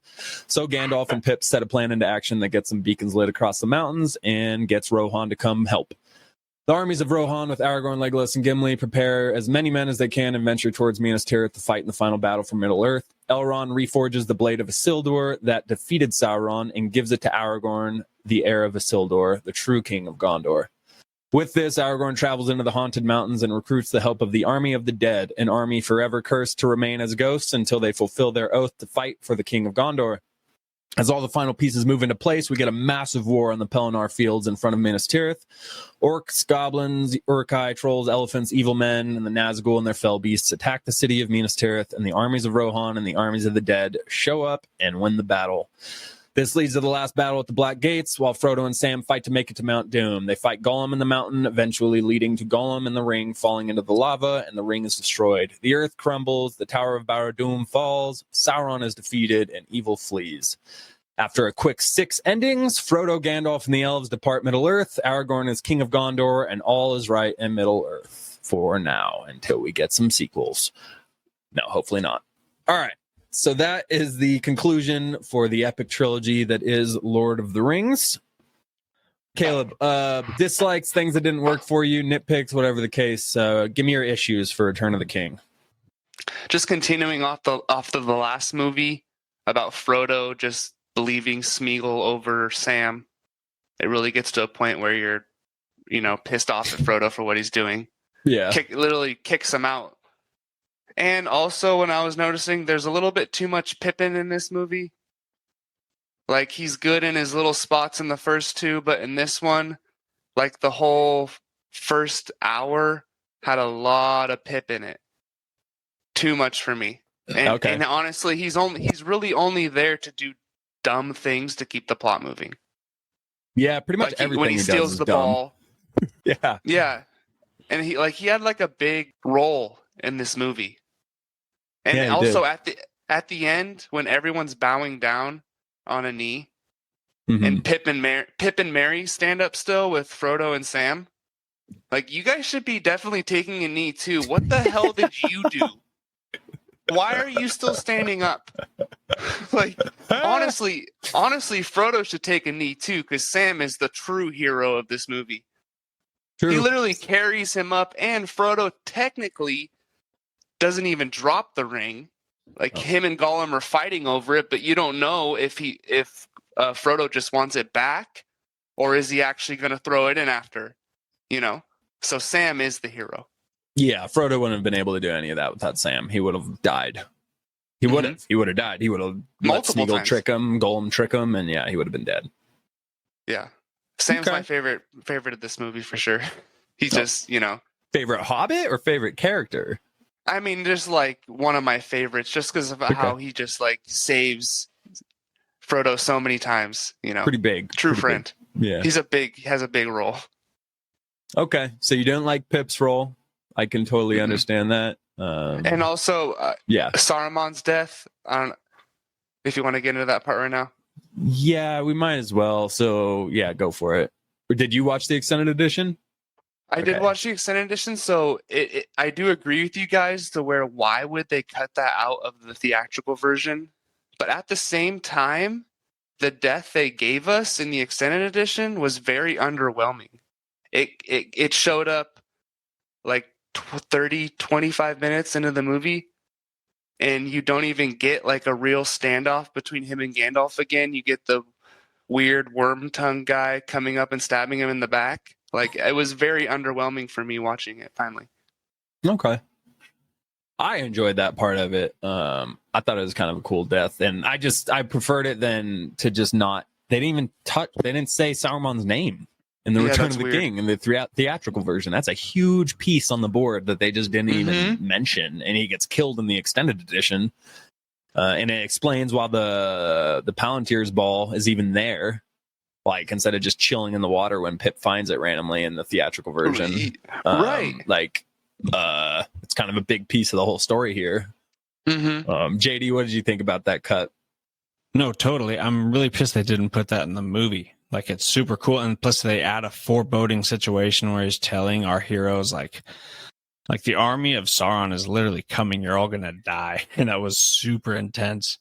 And then he stabs Saruman in the back. Legolas throws an arrow into that dude and they fall. You needed an end for Sauron, dude. You didn't know what happened. They didn't mention him at all. So it seems strange. Did Legolas hit Grima with an arrow in that scene? Yes. Oh my God, that's so dope. I didn't even realize that. Yes. Which is like, okay, now they're both dead. They're both trash anyway. So it's cool for us as the audience. Like, okay, good. Because at first you're like, this dude stabbed him in the back. He's still going to survive something. But then Legolas comes in with an arrow and smacks him. And they both fall. You're telling me Legolas hit Grima from the ground into that tower hundreds of feet in the sky, but he couldn't bring down the kamikaze? No. Exactly. I don't know, Peter. Also, a couple of the King's lines, he wasn't talking very loud for someone that was like 100 feet above him. He was like talking in like an inside voice. And this guy's like, you just have to explain it by magic. Yeah. Oh yeah. Saruman speakers. Bluetooth speakers. Bottom of every tower. I got that same thing when I watched the first time. I was like, dude, you're not yelling right now. They wouldn't hear you. You're just talking. Reminds me of the Shazam scene where they actually pull it off hella well. The villain is in the cityscape. They're both hella high in the air, and Shazam is hella high in the air. And they're probably like 3 blocks away from each other. And he's giving this evil monologue. And it cuts to Shazam. He's like, dude, are you talking? I can't hear you. You're way too far away. I can't hear anything you're saying. He cuts back to the villain, and he's still monologuing. They nailed that one. Okay. So Pip was your issue with it. One of your issues. JD, what were some of your main issues with Return of the King? Okay, my thing was like some of the obstacles we had to go through again, where there's been plenty of obstacles done really well in Fellowship and Two Towers. But Frodo getting like the spider thing was great. I loved him fighting the spider. I love the spider. That was awesome. It was terrifying. But then he gets sucked up and brought into, this Orc's tower and whatever. It was just another thing I felt like was just a side plot that didn't need to be done. They've done a lot of good side plots. Another thing for me was the ghost thing for the end of the war. It's like in Two Towers, Aragorn and Legolas, they felt crucial to our success, which in a sense they were here. Like they recruited these ghosts, but at the same time, like they came to the scene. I was excited when I went to watch Return of the King. I was excited to see another huge fight scene, Aragorn and Legolas doing some crazy stuff, and everything. Their specific scenes were overtaken by the ghosts. Like Legolas spent minutes taking down all these people on this elephant, and that was an awesome scene, but at the same time it took a while. Jumps off the elephant, and one of the next scenes is the ghost just wiping out an elephant like a wave, and it's like, okay, we don't even need Aragorn and Legolas in this fight. After they recruited the ghosts, they came back, but it's like their action was some of the coolest stuff in Two Towers, so I wanted that again. Agreed. And Caleb, the Pippin side quest was annoying. Him and Merry go so well together. It's like you kind of need them together to get that vibe on the screen. Yeah. Pippin and Gandalf is fine. There's some funny moments between Gandalf because Gandalf is pretty much, fed up with him. So he has some funny lines. So there is some funny stuff with Pippin and Gandalf. But yeah, you take Merry out of the Pip equation and you'll lose a lot. Yeah, I will say that the Gandalf and Pippin scene when they're hanging out on the balcony and then that huge green beam comes from yes, that whole thing happens, and then you're like, oh my god, it's just upped the stakes so much. From episode 1 and 2, this felt like, holy shit, this is like beautiful shot. Beautiful shot of that sky beam and the reflection of green on all of them. Yep, and the score comes in and it's intense and terrifying. You're like this, bro. The Mordor marching score is so intense. I really want to imitate it right now, but I don't want to sound like an idiot, so I'm going to skip over and let myself sound like an idiot the other times I do. We'll leave this one behind. But amazing score, bro. Like, it just all the themed scores they have for each thing, for the Fellowship, for dangerous situation with the Fellowship, for Mordor marching, for Aragorn showing up. They're just all so iconic. And I had the CD. I had the Lord of the Rings soundtrack. I'm not afraid to admit it. I had that CD as a kid. I'd fall asleep to it sometimes. I'd turn on that thing because I needed stuff to listen to fall asleep regardless. So sometimes I'd throw that on, bro. I'd be getting pumped up, falling asleep. My dreams were probably epic as hell. I mean, this soundtrack for these movie trilogies that are really just incredible and iconic.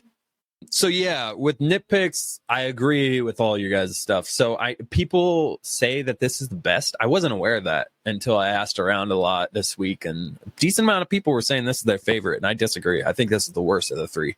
Still very good, but it's my lowest for my ranking. We'll get to that later. But I'm on the top train. This is my favorite. That's great. Really? Straight up? Yes. Yeah, this is my least favorite. And it's just because from start to finish, it doesn't feel as flawless as the other two. I found more issues with this one. The first third of it or so kind of drags on, especially with the Pip stuff and them kind of just talking in Rohan and not a lot's happening. They're kind of just having to convince Theoden that, hey, you need to have Gondor's back. Like, this is the end of the world kind of stuff. And it's not, none of it's bad. It just is slower than the other movies I felt. And then the Army of the Dead definitely took away of the climactic spot there. Yeah, like you said, we want to see Aragorn and Legolas and Gimli show up and save the day and have these epic scenes. And you have this epic, long scene of Legolas working his ass off to take down this elephant. And then, we just have a sea of green kill everything. And it's like, all right, none of that needed to happen. Army of the Dead took care of everything. It would have been really cool to see them kind of grind out this battle. But we get the battle at the Black Gate still, but that's pretty short too. And that ends by another massive thing happening where they didn't have to win by brute force. And I get it. They weren't going to win by brute force because they're fully outnumbered. That's the whole point. So I understand that. But it did take away, compared to Helm's Deep or even the final fight in Fellowship, that ending to this was like, But the speeches and everything, we'll get into this more. The speeches leading into these fight scenes were some of the most epic scenes ever of any trilogy. Theoden's speech, Aragorn's speech at the Black Gate. Good Lord, I'm ready to run through a wall after I hear those. But the other issue I had with this was Eowyn. Okay, I get it. Look, I don't even mind Rey that much. I know a big deal with Rey Skywalker. A lot of the Star Wars fans felt like she was all of a sudden OP without earning it. She was always all of a sudden this all powerful, the best, yada, yada, yada. That's a main issue Star Wars fans have. I didn't have an issue with that too much, but I do have I think they call it Mary Sue is the thing. Is that the term for making a female character all of a sudden just more powerful than anybody in the story without any buildup? Felt like this with Eowyn. She kind of annoyed me in Two Towers. Again, she's just trying to get in Aragorn's pants the whole time, even though she knows that he's got this love of his life. Like, he tells her about her even. He opens up about the love of his life, and she's like, okay, maybe I can bag this guy. It's like, okay, lady, back off. So we get into the Return of the King. She sneaks into the battle. She throws Mary on her horse, which, whatever, that's fine. She's been wanting to fight this whole time. I get she can fight. That's cool. But the Witch King, this incredibly dominant, intimidating force, the leader of the Nazgul, Sauron's right-hand man, essentially, other than the mouth of Sauron, lands on his fell beast and faces off against Eowyn. And Eowyn, who's like 5'6", gets off and just cuts this dragon's head off like it's nothing. The dragon just chills there, lets its head get cut off. And I just thought that alone is like, okay. And then the Witch King hops off and is pissed because his beast just got slaughtered. And he gets defeated by a hobbit and Eowyn. Eowyn just, she says the line, or he goes, no man can defeat me. Mary stabs him, breaks Mary's hand or whatever, and it distracts him. And apparently this distracts him enough for Eowyn to take off her helmet, have the dramatic, I am no man, and stabs him in the face and kills him. And it just felt so unearned to me. That you have this dominant, intimidating force, and he's defeated by two. His dragon and him combined are defeated in 2 fell strokes by Eowyn. It didn't work for me. It really took me out of it that was the case that defeated the Witch King. They should have had Gandalf defeat him or something, but Eowyn stabbing him in the mask, it just did not work for me at all, and it took me out of that aspect of the scene there. So I think that point of this movie alone dropped it a few points in my rating, because it was a major death, a major scene, and it really takes me out of it every time I watch it. Yeah, every time you see it, you're just like, come on, that's the one forced thing that didn't feel just super organic regarding the story. Yeah. It felt forced. It felt like it was shoved in there just for whatever reason. Because it's like, that's her only explanation for killing this dude. She's like, I'm no man. And then she's allowed to kill him. Like, are you telling me if a man did the same exact thing and shoved that sword into his face, nothing would have happened? It wouldn't have worked? Yeah. Is that really what the deal is here? It's weird. And but I don't know. Whatever. Maybe the books provided more of groundwork for that, and they kind of laid it out more, and I don't know. Maybe they did. I don't even know if she ends up killing him in the book. I don't recall if she was the one who defeated him or not. But it just, in the movie, it felt unearned. Nothing against Eowyn. Yeah, I'm not crazy about her as a character, but that just felt totally unearned. Yeah, well, there was the one tool. Like, I didn't like her scenes. I felt like a lot of deleted scenes could have been replaced with, from her scenes. But that was the one time when you're like, oh, shit, that's kind of cool. She's going into battle, kind of a Mulan kind of thing, or whatever that, you know what I mean? Yeah, I didn't mind that. I liked how her and Mary, it's a battle for their freaking reality. I would want to fight too. So yeah, I didn't mind that part at all. But yeah, it was kind of fun. You're like, these are the people we could follow in this army, because there's not a lot of people in that specific army that you follow as an audience. So it was nice to have those 2 focal points. Yep. All right, let's wrap up this movie. Favorite parts. JD, we'll throw it back to you before we go to Caleb. What was your favorite part of this movie?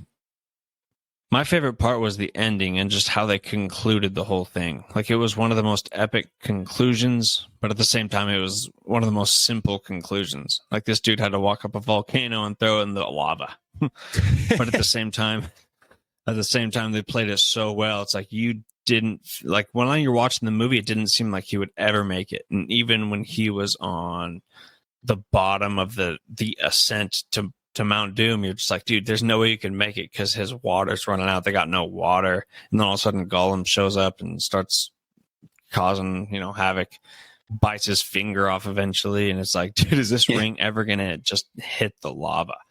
And yeah, I wouldn't call it suspense, but like the anxiety, like all that good stuff you want from a movie when like you don't know what's going to happen. That was like the whole last quarter of Return to the King. Yeah. Okay. Caleb, what was your favorite thing that worked most for you in this movie? Yeah, I have to agree with JD about the ending, how anxiety inducing it was. Frodo's holding it over the edge and you think he's going to drop and he turns around and has that evil look in his eyes. The ring is mine. But also, who doesn't love a little long bottom leaf from time to time? Yo, they smoke weed through this entire trilogy. I think one of my favorite action scenes was when Gandalf is slaying the orcs when he's defending Pip. He has the staff in one hand and the sword in the other hand, and he's just twirling around side to side using both. That was badass. Like you get to see him. You get to see him like hand-to-hand combat whoop some ass. Yeah. And it's dope because he's actually not an old man. When his physical form was first created, he was that old. So he just looks like an old man, but dude can move. Like, oh yeah. Okay.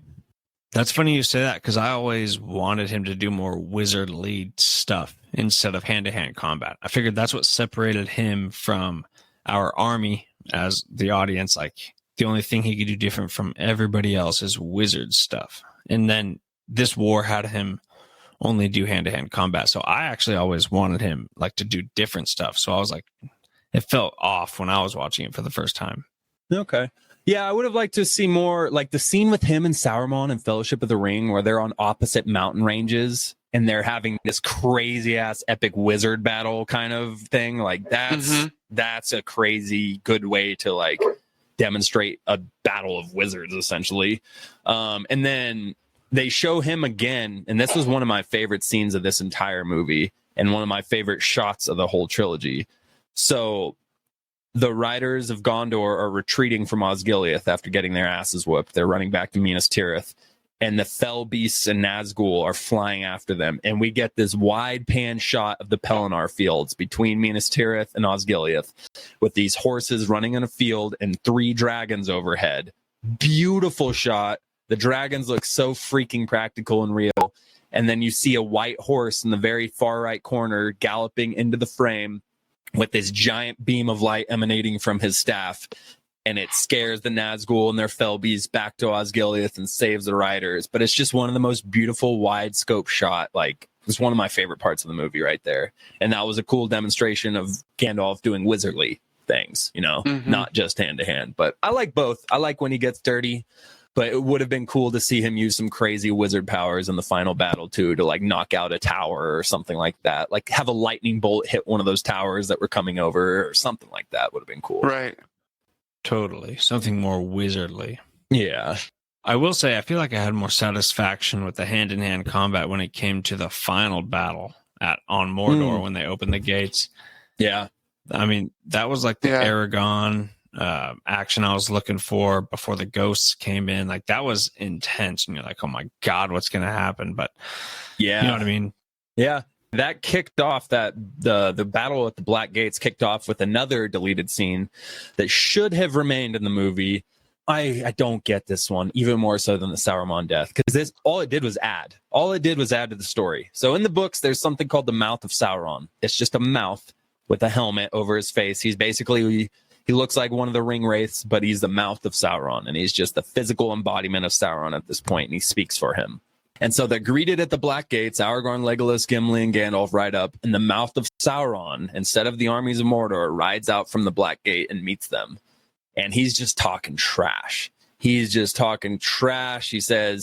y'all are done, yada, yada, yada. And then he pulls out the mithril that was on Frodo, and he goes, here's a token I was bidden to give thee, and tosses him. And they're like, Frodo. And Gandalf's like, shut up, quiet, like stop reacting, because they're like all shocked.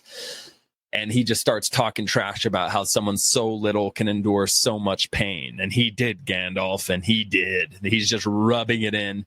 And Aragorn rides towards him slowly, pulls out the sword of Isildur, and cuts this dude's head clean off and just says, I don't believe it. I won't believe it. And they get ready for battle. And it's just one of the coolest freaking scenes.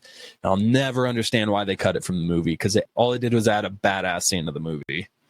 Totally, dude. It's fun to have like the audience know that someone's alive, yet you know that these characters don't know that at all. So when the villain or whatever comes up and tells them that they're dead and you see their reactions, it's like different from as the audience knowing someone died and they'll probably come back. Like at this age, they'll probably come back.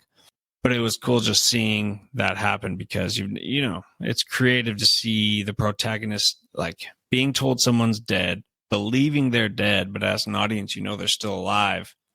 Yeah. So it's a lot of fun. I have no idea why they deleted that scene, dude. And I didn't know that was the mouth of Sauron. Like, that's a really cool point about the books. Like, because when I was watching it for the first time as a deleted scene in the extended version, I'm like, this dude doesn't look like any villain character we've seen before or any orcs. Like, why is this dude with a way different look coming out to talk to Aragorn? And so that's a cool explanation for that. Yeah, man. I just thought, what a waste. What a cool scene to film and not put in the movie. Totally. Another thing with this movie were the pre-battle speeches. Again, it's not my favorite movie, but when it comes to the scale of epic pre-battle speeches, first Theoden's when he's riding along the Rohirrim and he's pounding all their spears with his sword, and he's, you know, he's screaming death, I think. He's yelling death, death. He's getting them all hyped up. And then Aragorn's speech at the Black Gate about how this is the last stand. It will not be this day, you know, yada, yada, yada. Just both speeches give me chills every time I watch it. And it's just such perfect way to lead into a battle for Middle-earth. Like, they nailed the speeches. The actors nailed the emotion. It just worked so well. And to have something like that just makes the battle that much better when we finally get it. It helps to hype up the crowd going into something like that, and they do that well. For Frodo! Is that Mel Gibson from Braveheart? For Frodo! I'm glad you said that.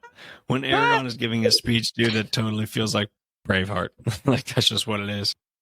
So yeah, one last thing I wanted to touch on this movie was just the fact of Aragorn getting the blade of Isildur. Elrond, you know, he reforges the sword that cut off the finger of Sauron to cut the ring off.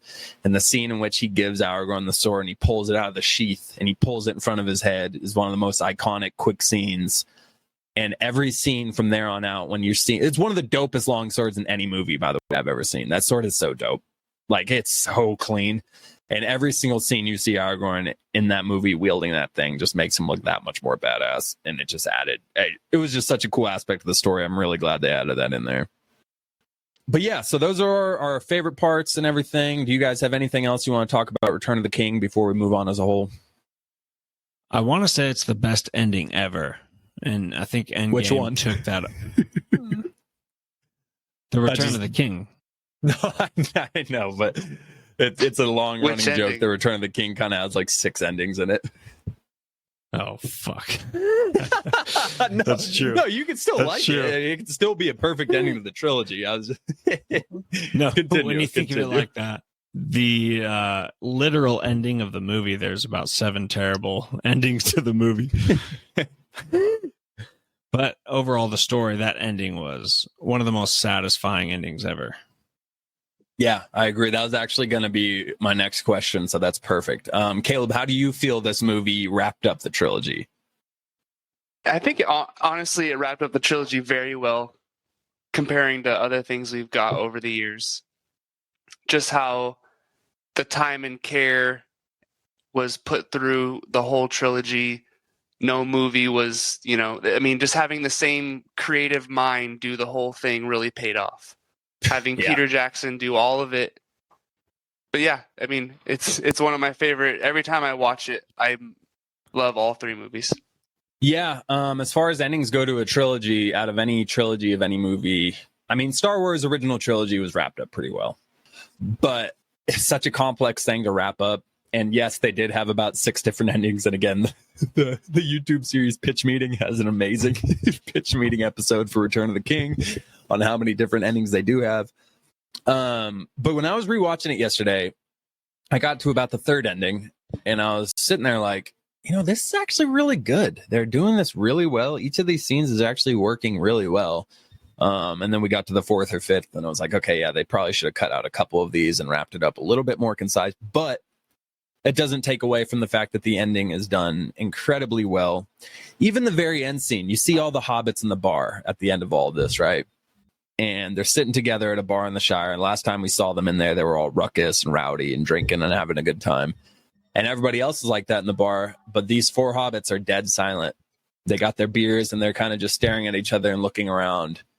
And it's just such a great demonstration of the growth these hobbits went through in the small period of time since they left their home. I mean, they're different people. They're totally different people. And just that simple image of them sitting at a bar, looking around, not saying a word, and kind of just giving each other a nod. It just shows the growth of these hobbits. And so that was such a great way to end this.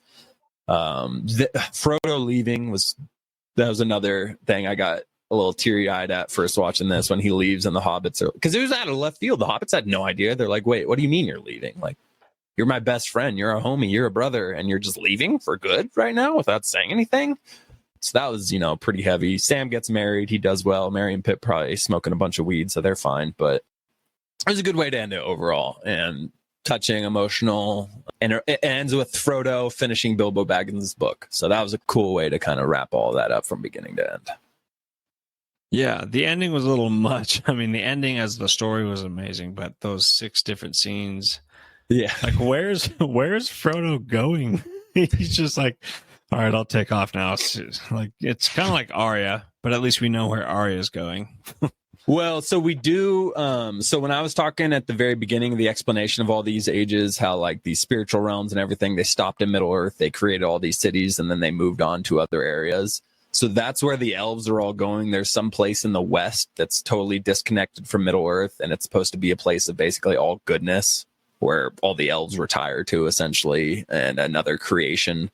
So it's their like holy place, essentially. So all the elves leave Middle Earth to go there, and they kind of grant Bilbo and Frodo a honorary ticket, because they're like, y'all did good. You can come with us if you want. And the other reason was Frodo was slowly being poisoned from that sword wound. So they don't really cover this in the movie. They cover it in the books. He got stabbed by that knight, or by the Ringwraith's dagger in Fellowship of the Ring, and he had that wound. So he's slowly dying from that. Actually, it's still affecting him. It still hurts him to this day. He doesn't have relief, and the ring as a whole is wearing on him. And so the elves basically invite him as well as Bilbo so they can kind of heal and just relax and not be in agony, kind of thing, because they're just poisoned from the ring and everything they've been through. So that's the reason why Frodo takes off to the elves' holy place. And Dude, also, I mean, that's such should a great probably explain that. I mean, yeah, exactly. That's such an amazing explanation for the whole situation. Right. Where you're sitting there like, why are you just leaving? Yeah. And you're like, dude, you had it ended really well with them at the bar. And now, oops, Frodo's gone. So now we have to be sad again after all the great stuff that's happened. Yep. So they should have explained that in the movie, because it does at least help a little bit. Yeah. Caleb, you were saying something?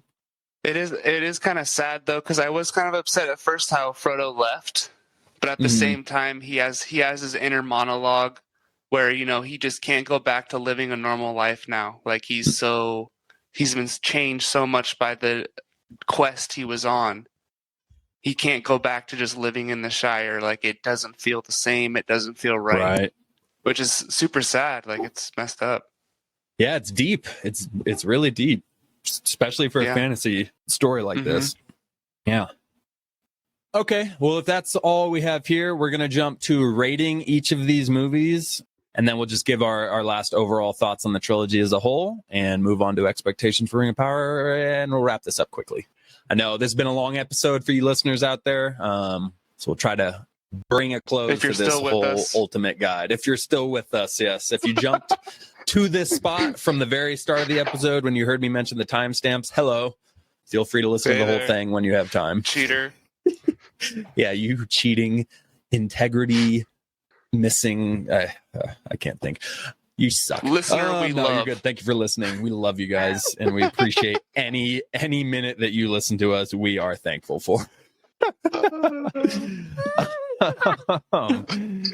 So, real quick, let's rate these movies before we give our overall thoughts on the trilogy. So, Fellowship of the Ring, we'll rate this first. 1 to 10. Caleb, what do you got rated for Fellowship of the Ring? 9.4. Okay. All right, JD. Coming in hot. I have the exact same rating. I have Fellowship at 9.4. Yes. Wow. Okay. I really don't mean to be that guy. I have it rated as a 9.5. But holy crap. By far the closest we've ever all rated something and the highest we've ever rated something on here at whysosidious Nerd Podcast. 9.4s and a 9.5 for Fellowship of the Ring. Okay. It's just like, dude, it's hard to even nitpick at the movie. The whole thing is so amazing. You're just sitting there watching, loving every second. When you got a 3-hour movie and you're searching for a nitpick, that's says something right there. All right.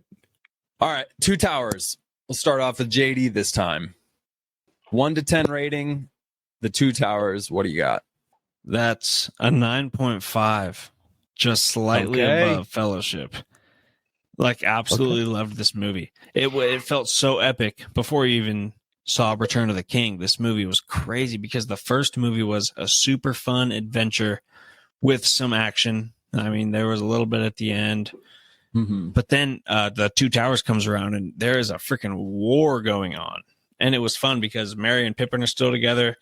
Gimli and Legolas are still together. It's a lot of fun. So, and then you get Gandalf's reveal that he's still alive. Him showing up at the end for this war, which I think that war was better than the Helm's Deep War. I mean, it was so intense. And it felt cool. You had them losing at certain points and you felt like we're done for. And then you had them gaining the upper hand for a minute or two. And then you're like, okay, we got this. And then Gandalf shows up when, again, you think that it's over. Like they just breached the gate. They're going to come kill the king and everything. And Gandalf shows up. Like the whole movie's incredible. So straight up. Caleb, rating 1 to 10, Two Towers. 9.3. Okay. Just a notch below Fellowship of the Ring for me. Okay. Only because, just as what I talked about before, just the main focus of the ring in the first movie really took me over and made me super interested. And then the second one, I was kind of missing that in portions of the movie, which, I mean, obviously the story is expanding. There's more things going on, but I was really interested in the ring itself. Okay. But I get that. Yeah. But it's just me. So what do you do? So drop by 0.1. Okay. You said 9.3? Mm-hmm. Okay. All right. Well, my Two Towers rating is 9.5 again. I put it as a 9.4 at first and dropped it one below Fellowship. But that was because I watched the extended edition and the pacing is off a bit in it and it's a little bit slower and it just wasn't cutting it for me. But then when I kind of touched back through the normal theatrical version of it, I can't put it below Fellowship. Fellowship is better for certain reasons. It's an incredible origin kickoff start to this incredible fantasy tale. But Two Towers had a little bit more epicness and had the most amazing cinematic thing I've ever seen in Helm's Deep. So I couldn't justify dropping it lower. They're each 9.5s for their own specific reasons. But I got Two Towers tied with Fellowship at a 9.5. This will take us to Return of the King. Caleb, what do you got? Return of the King, 1 to 10. I got Return of the King slotted in at a 9.1. Okay. It's still over a 9. It's hard. I mean, no movie is bad in this trilogy. Mm-hmm. But the points we already brought up earlier. Yeah. It's third on the list for me. Okay. JD? Yeah, me too. I feel like it was such an epic conclusion. Obviously, I love the movie. It's insane. But I'd say it's the worst out of the trilogy, which is like the most amazing trilogy ever. So being the worst and the best trilogy ever says nothing. It's one of the best movies ever, clearly. But my few gripes is the whole story was revolved around Frodo and Sam ascending Mount Doom. Like, that's it. There's not a lot of story plots going on. There was a war on the side for the sake of action, but it's like they're having a war many, many miles away. It's like that doesn't really affect Frodo and Sam, except for, I guess, their attention is going towards Helm's Deep instead of Frodo and Sam. But at the same time, it's like the other army sitting around Mount Doom isn't just going after them. No one knows they're there. So they could have done that without a huge war. Although I loved the war, a lot of great action. It just felt like there was no point, I guess. But I would never want it to be taken out of the movie. I love watching it. You know what I mean? Yeah. The thing is, the other movies just had a little more, like, every scene felt super important as far as the story goes. And it was just a great adventure. You knew where this dude was trying to get to. There was really fun obstacles in the way. So it's just like barely this one is my least favorite. Still great movie. Okay. Wait, what was your rating? 8.9. I'm sorry. Oh, okay. I didn't know if I missed it or not. Okay. 8.9? Okay. The only question you asked, I just avoided with going on a tangent. Okay. It's 8. hard to, 9. I don't want to give it a 9.0 just because, like, it's not about the writing. Like, the writing was done for it. The ending was done for it. Like, this was just an epic conclusion. And the conclusion itself was one of the best parts of the whole series, all 3 movies. But as a movie as a whole, it just felt like it was more simple than the other movies and less fun, more side quests, I guess. I don't know. But you know what I mean? It's just like there was a war and there was Frodo throwing a ring into a volcano, and it felt like a long way to execute that. Okay. That's fair. I also almost went 8.9. Almost did, for a lot of the same reasons you guys covered. There's more stuff that I have issues with than any of the other 2. I know I said to not do flat 9s. I really wanted to just do a flat 9 out of 10. I just want to hear a flat number. But it's Lord of the Rings, and in honor of the quality of this entire trilogy and the fact that they wrapped up the greatest trilogy on screen, in my opinion, the way they did, I'm going to give it the bump, and I'll give it a 9.1 out of 10. We'll go instead of an 8.9, we'll do the 9.1. But it was close, very close, because again, there were more issues in this movie. But all in all, some of the most epic speeches I've ever heard, and it's so hard to close a trilogy right, and they closed an epic trilogy the right way, in my opinion. So 9.1 out of 10 for this guy. All in all, those are some of the best ratings us as a podcast have ever given anything since we've started doing ratings, which I think says a lot for this trilogy. So before we move on, if you guys got any last words, I have one final statement that I want to talk about real quick, and that's just regarding Lord of the Rings as a whole. So do we all agree that Two Towers, the ending battle, was better than the Return of the King's battle? I do. Yeah, I think Helm's Deep was the best battle put together for them. Lub? Yeah, I agree. Yeah. It was more like character and prosthetics Just start and all to this finish. stuff. Yeah, just more quality start to finish. Yeah. Return of the King, that thing was more epic, but at the same time, it just wasn't shot as cool as the Two Towers ending battle scene. Right. Not as satisfying of an ending. So, yeah. But yeah, so my final statement on Lord of the Rings, incredible trilogy. It's basically watching Planet Earth, but with one of the most unique, creative story ever written behind it. I mean, just absolutely gorgeous New Zealand shots. The tourism in New Zealand blew up after these movies came out because people had no idea what New Zealand looked like in 2001, unless you lived there, because you didn't have the internet like you have now. And all of a sudden you see this movie and this incredible, beautiful landscape and these beautiful mountains and scenery. And all of a sudden New Zealand is #1 in tourism across the world for a bit. Because, I mean, I want to go there. It's on my bucket list. And it's because of Lord of the Rings. I never knew what the hell New Zealand was until I watched this movie and was told, yeah, this was filmed in New Zealand. It's like, what the hell is that? Looked it up. Sure enough. Oh my gosh, that's a place. It's beautiful. I would love to go there. But my final statement, other than it just being a beautiful Planet Earth movie, is so these movies were filmed back to back to back. First time a filmmaker has ever done that in a trilogy, and it just paid off. It paid off, and it was the reason why all 3 of these movies were all of the highest quality. The cast basically moved to New Zealand. We got a trilogy that felt like it was made all in one go. Not just was, but it felt like it. There was no drop in quality between any of these movies. There was no drop in the cast interests or efforts or anything like that. Everybody was 100% in for every movie. There was no third movie kind of senioritis stuff going on. There was no drop in quality whatsoever. It felt like one succinct thing. There's no reshoots or drama, and there's no scenes tying back to some line thrown off at the beginning to retcon something or kind of fill in something. No, it was all 100% planned. When Boromir mentioned his father, they already had Denethor cast, and they already knew he wasn't going to come in until the third movie, but they already had every single line that was dropped in the Fellowship. They had already planned out, and they were already planning on shooting it. And it just paid off so much. The planning of this trilogy was flawless.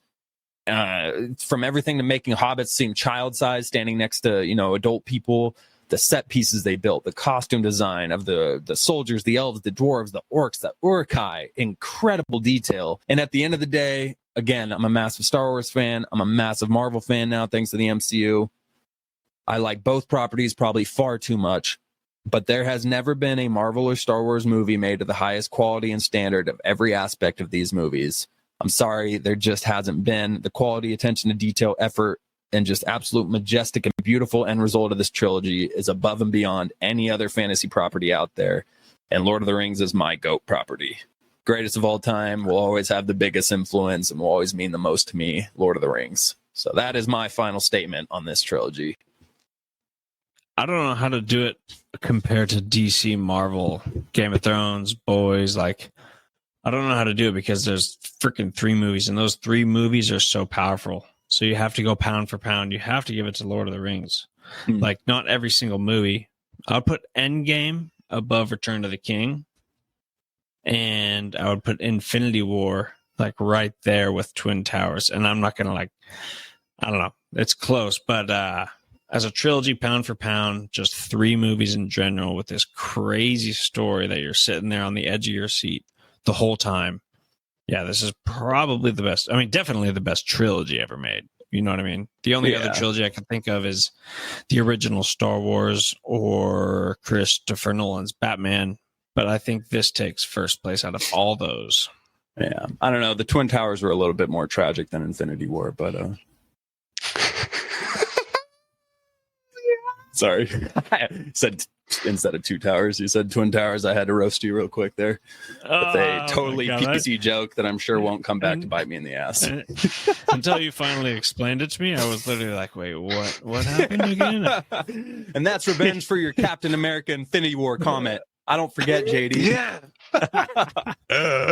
You had me going there. I was like, wait. Yeah, it's hard to compare. It's hard to compare this to Marvel or DC. Same with Star Wars. I feel like Star Wars and Lord of the Rings and Game of Thrones, in a way, it's very delicate. With Marvel and DC, you can mess around a lot more. You can have fun. You can try different things. But when it's Lord of the Rings or Star Wars, there's a certain script you really got to stick to. And when it comes to the Rings of Power series, I really hope this isn't a cash grab, and it's something where they took their time and they really care about what they're doing in the story, in the plot. Yeah. Because it's a delicate, they have a very high bar to get to when it comes to the original trilogy. We're kind of scared that the Hobbit's going to happen again, where we're super excited to see the next chapter in the Lord of the Rings situation. And, I'm pretty confident it'll be better than the Hobbit. But you can't help to think, what if this sucks? That would just suck. And I really hope this is good. Yeah, I had those fears after the Super Bowl trailer because there was a lot of CGI, and I had PTSD of, oh no. Oh no. But after the most recent trailer and all the on-location shots that we see in the most recent trailer, and knowing that they put $1 billion into this, the fear is still there. Don't get me wrong. The fear is definitely still there, but I feel way more confident about that they're going to take the time and effort into making this what it should be. No, me too, for sure. I'm very confident it'll be better than The Hobbit, Yeah. And the amount of money being put into it, and it's not CGI. It's prosthetics. And I mean, dude, what is it? The most expensive movie ever made? Yep. Most expensive series ever created. I mean, that's insane. It has to be good. You know what I mean? Something's going on. Yeah. All right. We're not really going to take a lot of time on this. This has been an incredibly long episode. Thank you for sticking with us. And we kind of just touched on our expectations of the Ring of Power too. So do you guys have anything else you want to touch on regarding expectations of the Ring of Power? Yeah, I mean, no, just like I said, I hope it's a lot better than The Hobbit. I hope it fits into the Lord of the Rings universe. Like, I hope it gives us at least close to the same feeling that the original trilogy gave us. I'm excited for it. Yep. And multiple rings. I hope there's multiple rings in the show, not just the one, you know. Yeah, so like I said, I'm really hoping that's the plot to this. Is it's after the Rings of Power have been made, the elves have their 3, the dwarves have their 7, men have 9, and we go from the drama from there. That would be awesome. We're going to get Galadriel, young Elrond, all that. So yeah, that would be really cool. We don't know for sure, but that would be my theory about what it covers, and hopefully that's the case. But that's all I got regarding Rings of Power. Do either of my co-hosts have any last parting thoughts before we wrap it up? It's nice we got Elrond and Galadriel in the show to tie it to the original trilogy. Like, there's some connective tissue there, so I'm excited for that. I totally agree. I'm excited. I think we're all excited here at Why So Sidious, a nerd podcast. We're excited to start covering it for you, breaking it down. I hope this episode was informative, and not only has you ready for bed, but has you also ready for Rings of Power and even a revisit of the Lord of the Rings trilogy. That will conclude our ultimate guide to the Lord of the Rings and your prep book for Rings of Power. We thank you so much for tuning in and choosing us to be your one-stop shop for all your Lord of the Rings info and preparation.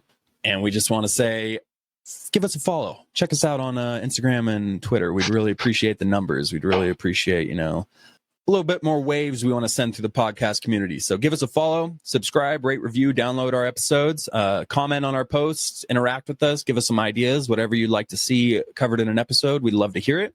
So yeah, again, Twitter and Instagram at whysosidiouspod. We now have a TikTok up as well at whysosidiouspod as well. We want to see some cool videos on there. And other than that, you can refer to the table of... Nope, you're already past that. You're not going to refer to the table of contents. You know why? Because you made it to the end. You made it to the end, and you get yourself a nice ribbon. Thank you very much for making it. We love you. We appreciate your interest, and we just hope you have a great night. Bye. Trixie Hobbitses.